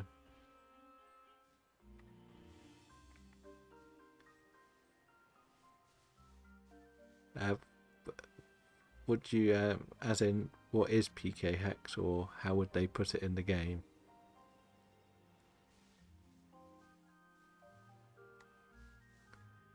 I did get mixed up about who likes Squirtle and Pikachu, though. So, if you were for PK Hex, is sort of it's a software that, if you were playing ROMs rather than the proper, I think you can still use proper ones, but the idea is you can put them into the game and change a few bits and details about them. It's pretty much how you would make the faker Pokemon as well, but you can put in legitimate ones, I believe, and change a few of their moves. And it's also a way, but I think it's more for stuff that is online rather than proper versions of the game. So you can sort of have like a stored box with items, and then you could put, so say you've played Pokemon Gold, you finished the game, and you want to carry some items over to your next save, you can put them into that, and then you load up the new save and you move them across. but you can change the trainer ID so there's no obedience problems and a few things like that. But you can't. It still has a few generation things, so you can't move something into ruby and then back into gold, for example, like that. It's what's been used a lot more for when we were doing like the forever lock challenges we were doing, because the idea is you can carry everything over to the next game. So while some people were doing the every game in it, not just me, like I was trying to do Switch only, so it's not as big a problem, but some people were doing Gen 1 and then they replay a Gen 1 game, so instead of you having to catch something again, you would have something ready to use. But the idea would be that you can, like how in Pokemon Showdown you can sort of set your team up to be what you want it to be. And that's kind of what it is. So we do have our shiny at last. We have a shiny Puchiana.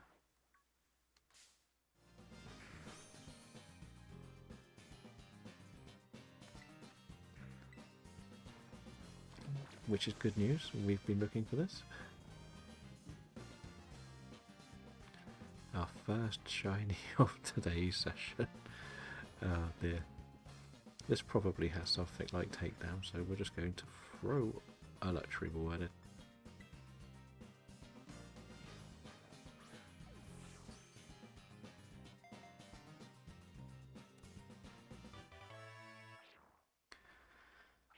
Beautiful.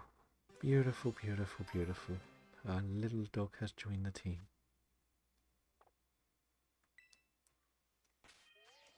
Right, let's add this.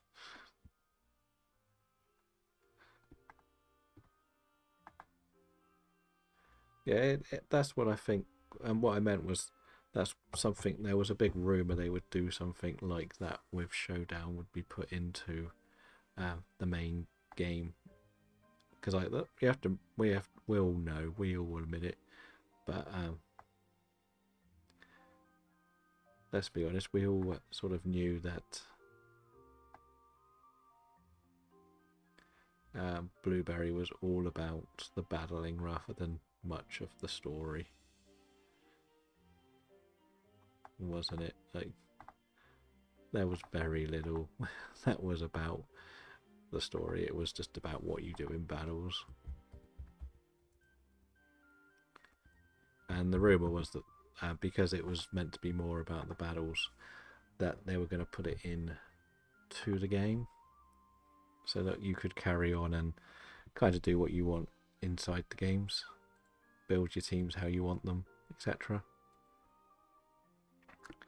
The only thing that I'm worried about with Champions is it's going to still be your own teams. It's not going to be very much about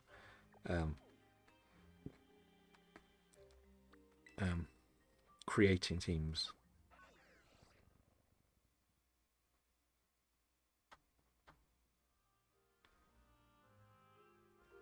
That is interesting. Like, but you said yourself, and I believe, and I said I didn't like where that VGC stuff was going now, because like everyone kind of uses a pool of about 5 Pokemon. No, they use about a pool of 10, and very much it's not as entertaining as it probably should be.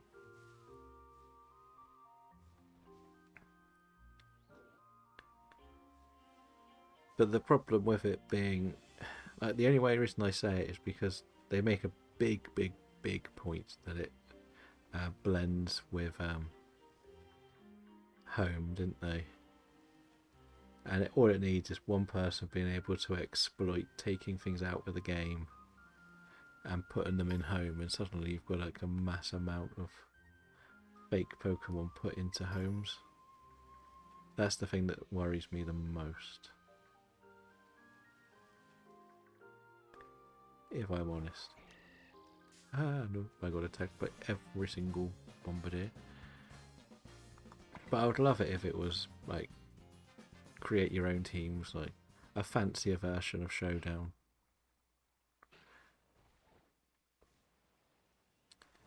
As I said, I'm kind of doing a random tournament in Showdown, so I love doing random battles on there.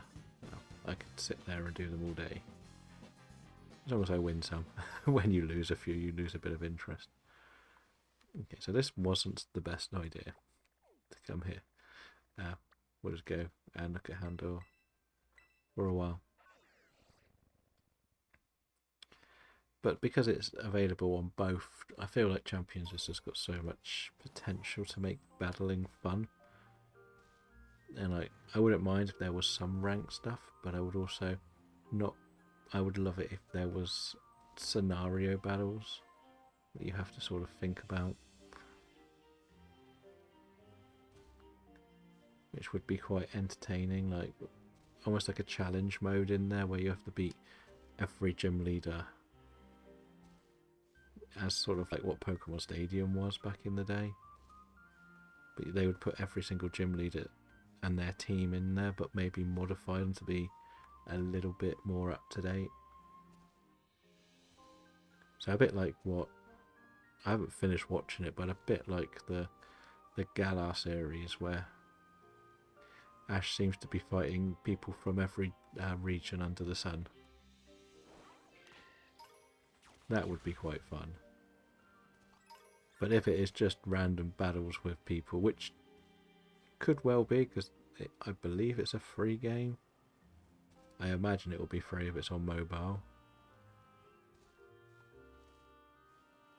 That could probably be the slight bad thing about it. Is that it's going to be do what you can from home and move on.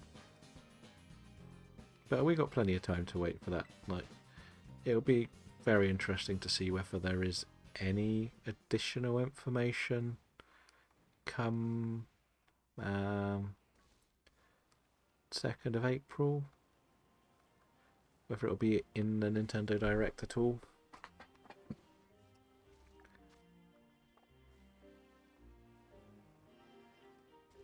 Okay, I can't see any dark type things here.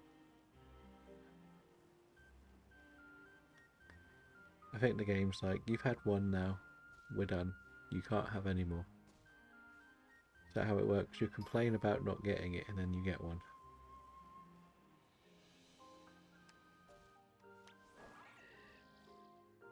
Are you still broken again? Oh. I know this is sort of like a lighter colour, so I'm not as worried.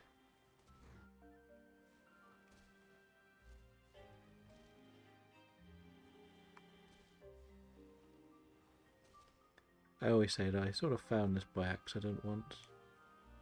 And I think Breloom is stuck there, isn't it?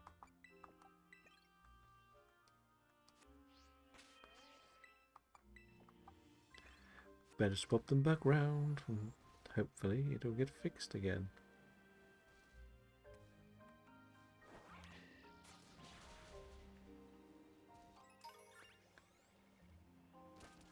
Right, where can we find our next shiny?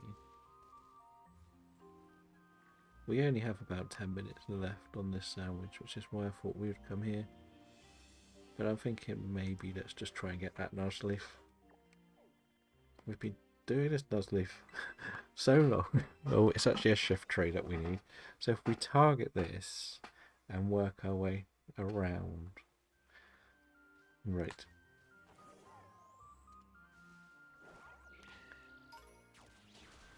Just one will do. Right, as we say, we've got the actual Nuzleaf. It would be nice to get the shift tree. Or at least one I can evolve to become a shift tree. And at least Breloom's working again now. I don't know why I always attack everything. I know that this is sort of like an orangey colour. I just make it more difficult for myself. But I'm glad that we managed to tick off another evolution line. That's kind of always my target, is to tick off evolution lines.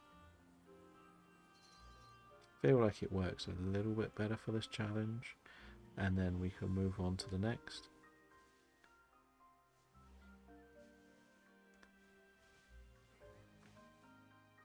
We've also got like all the speculation that's going to come out for the next few months to years about ZA. But I did get to watch something relatively interesting. It was the guy who does all of the Pokemon Go videos and was discussing with Niantic about the takeover and how little the new company is planning on changing. So they're not going to like spam the ads like everyone's worried about. And they've also admitted they would be naive to do so.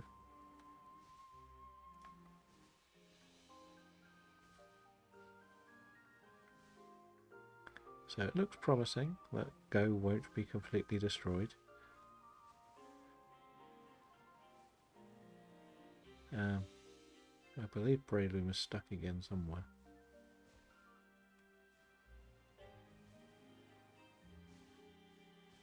Yep, there it is. Why do you have to break? That's the other thing that really bugs me about this game, is something as simple as that has not been patched. Why can't you patch your bugs, Nintendo? Why do you break?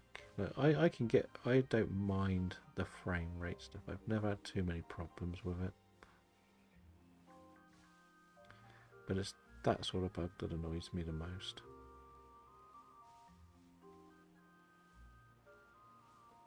So what we'll do is we'll finish the Nuzleafs off. Then we'll go and try our Meowth eggs.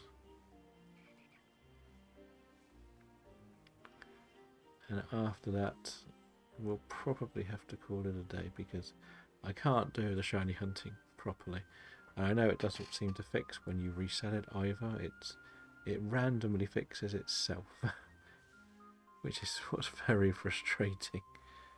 But it doesn't really have a way of doing it normally. I really wish there was a sensible way to fix it.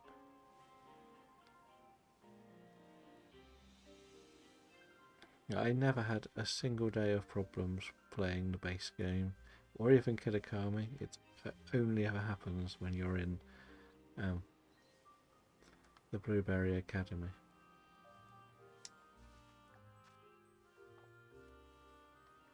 And that makes most of the shiny hunting difficult. So I get a little bit frustrated with it.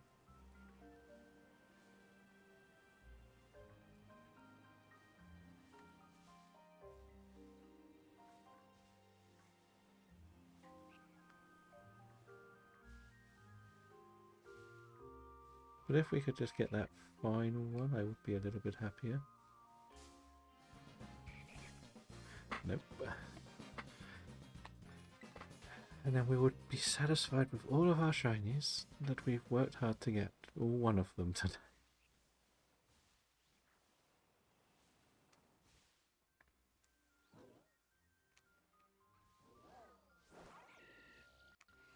Yeah, it's still stuck there. Silly little Breloom. I know I used to be able to just swap it around, but again, sometimes it works, sometimes it doesn't. And then you've seen, just from the footage, it does it for a little while and then it breaks again.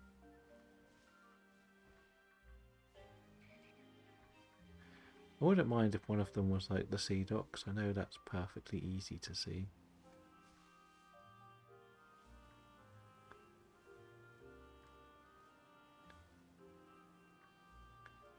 But I think we're moving on to Meowth eggs very soon.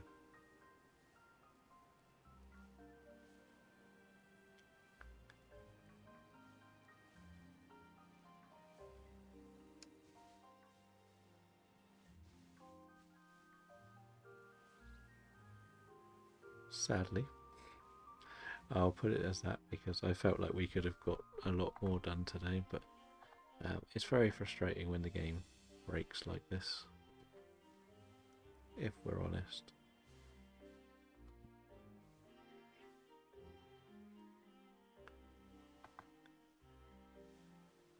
Right.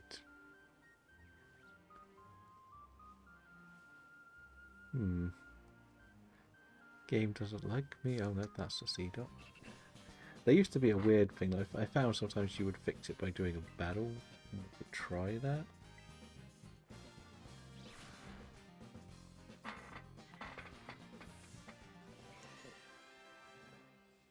But then it just sits there after the battle as well.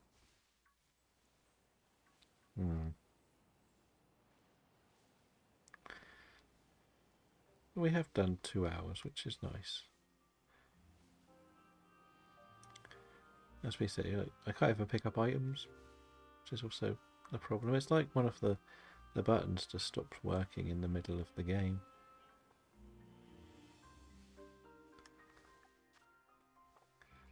We'd be naive to like waste the end of the sandwich, I feel.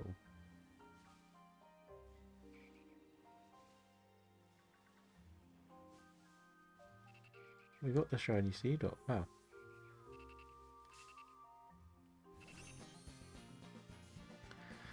That was pretty lucky, to say the least.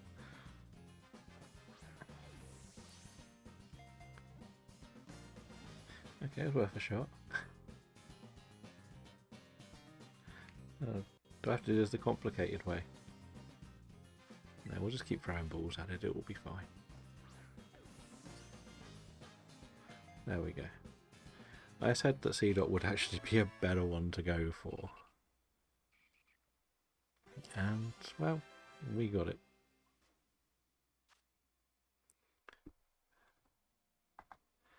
We will be evolving this right up.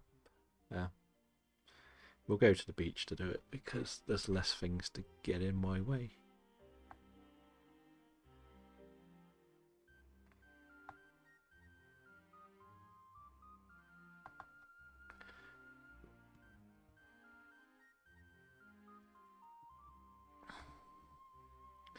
But I'm actually happy that we got the C dot rather than having to look for the Nuzleaf.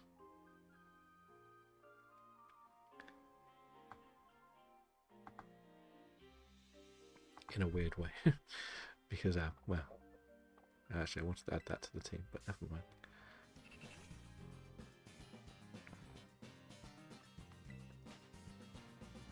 So that does put us on 24.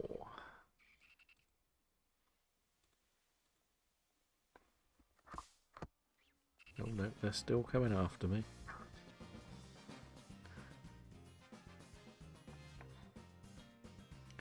Let's leave, please. Can you let me go?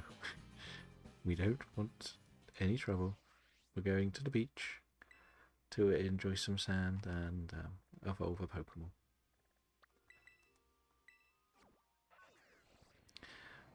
So as we said, that puts us on 24 out of the potential 71, which is okay.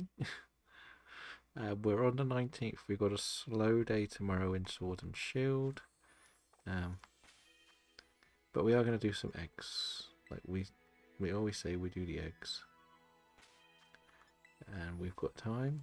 We've got the Pokemon. So let's do this. It did have takedown, so it was a good move not to false swipe. That's always good to know, that you don't make naive mistakes. Yeah, as we're going to get this all the way up to a shift tree, which is part of my challenge. Shift tree to the end.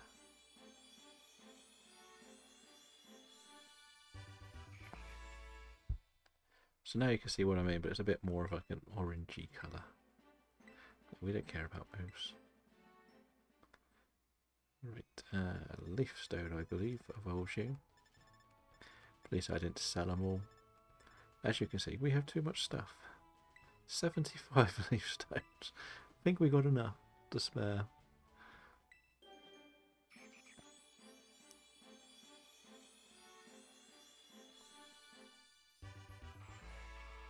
And there is our shiny shift tree. The first time I think I've ever seen a shiny shift tree, to be honest. Where are we going? Back to the box.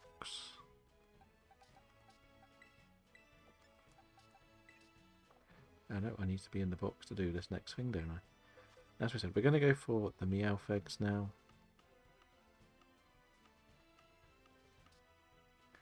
Now that's the Sprigatito's. Meowth is here. We've got slightly more of the Meowth ones. Well, about 10 more actually. It's not as many as I think. Yeah. Right. The only thing is we do need 2 Meowths, so we'll target hoping to get 2. If we get 1, we'll just keep going. Again, we know the odds are something like, what, 1 in 600 for an egg, so I've only done about 120, 250 of each, so if I had got 1 I would be above odds. It's not the worst thing in the world, it's just part of the challenge, I guess. So, yeah.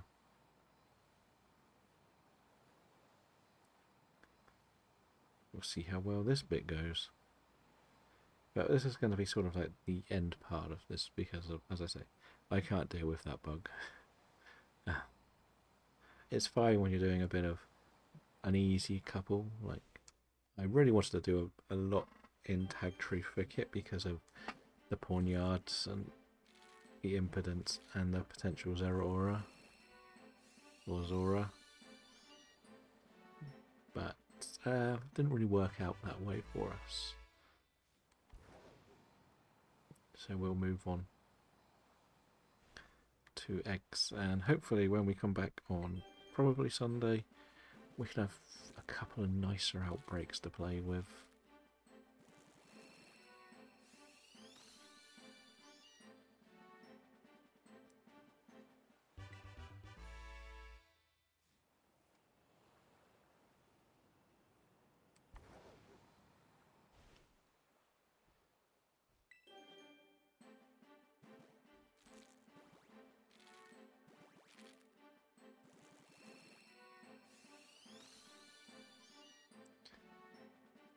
And as I've also said before, we've managed to get this in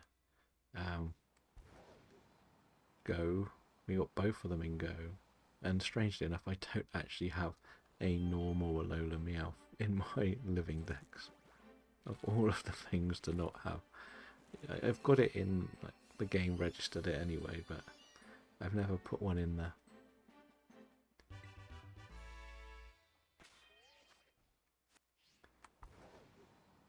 Which is a bit odd, to say the least. But I guess it happens, right? There's always a few odd ones. Like, I used to have the big problem that it was mainly the Middle Evos I didn't have, where sometimes I would catch something, catch the baby one, and then use the other one, and then suddenly I've got a whole team of unusable Pokemon. So we have a Rattled, another Rattled, a third Rattled. Is this going to be a full house of Rattled? Nope. It's a Pickup and Technician? No, just Rattled. So 4 Rattled, 1 Pickup, and no Technicians yet. I don't know what produces the odds of what I'm going to get. I'm just... And a bit of it is I've just got into a stage where I kind of like looking at it to see what the randomness of it is.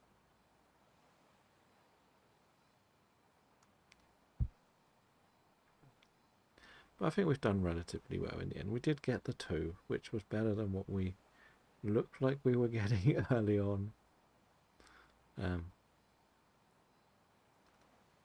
It would have been nicer to get a couple more, but it's what it is, right? We got simple enough ones. I believe I might actually be able to put Shift Tree in the competition as well. I need to check.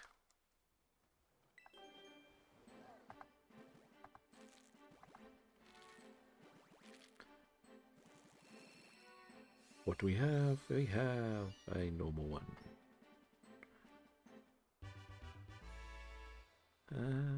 It's in here. Let's see.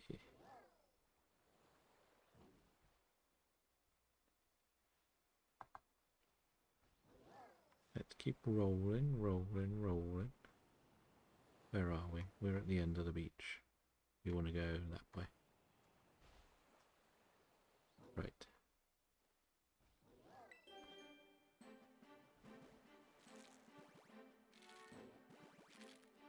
I don't think we managed to get this. Because we've got CDOT and we've got the others, but we never managed to get a shift crew. So I will be entering that, I guess. Yes. I mainly never did mine because I caught a Nuzleaf. I never evolved the one we caught earlier either. It was a bit strange, but again, it kind of happens, doesn't it, sometimes?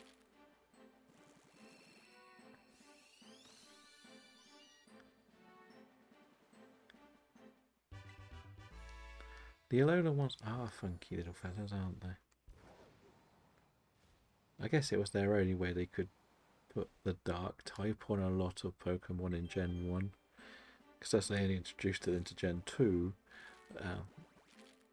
they must have thought we'll put something in.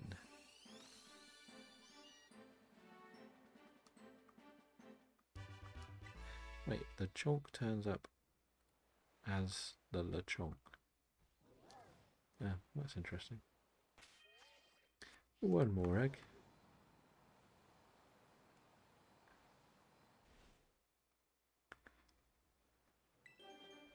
Dun dun dun dun dun dun dun dun dun dun dun dun dun dun. Da da da da da da.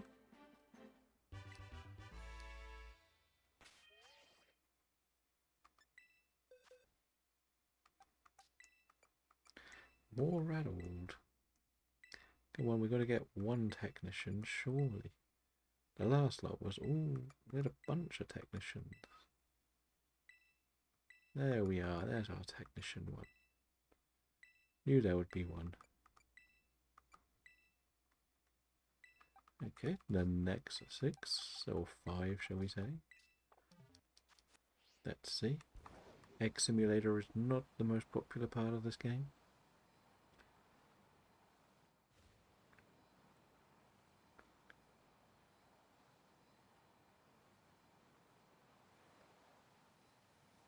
So let's see if we get some luck today.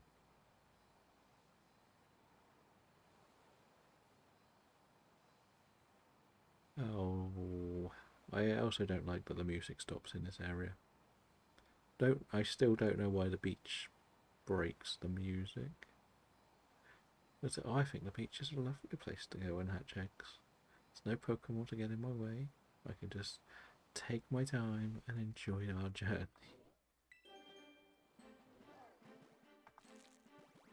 But Egg Simulator is a thing I've got to do just to get, you know.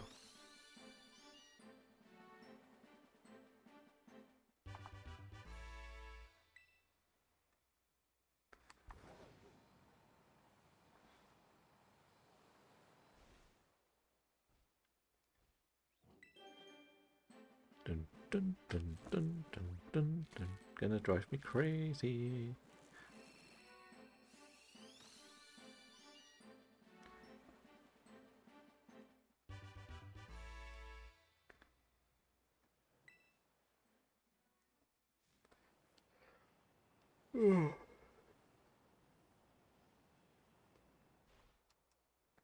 I've also lost track of how many eggs we've hatched in this bunch. It feels like I might have done just one before this, but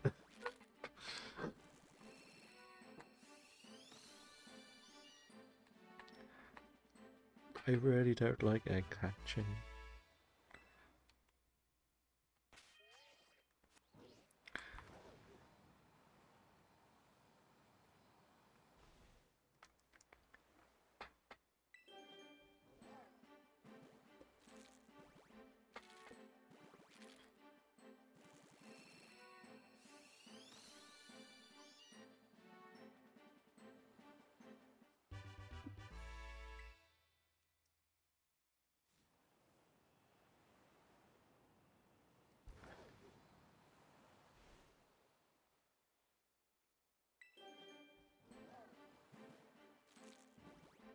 So I may actually leave the rest of the eggs till the next one. Then I can put that big pile of eggs into this one, and then we've just got one full box. That would be my theory. So if I put these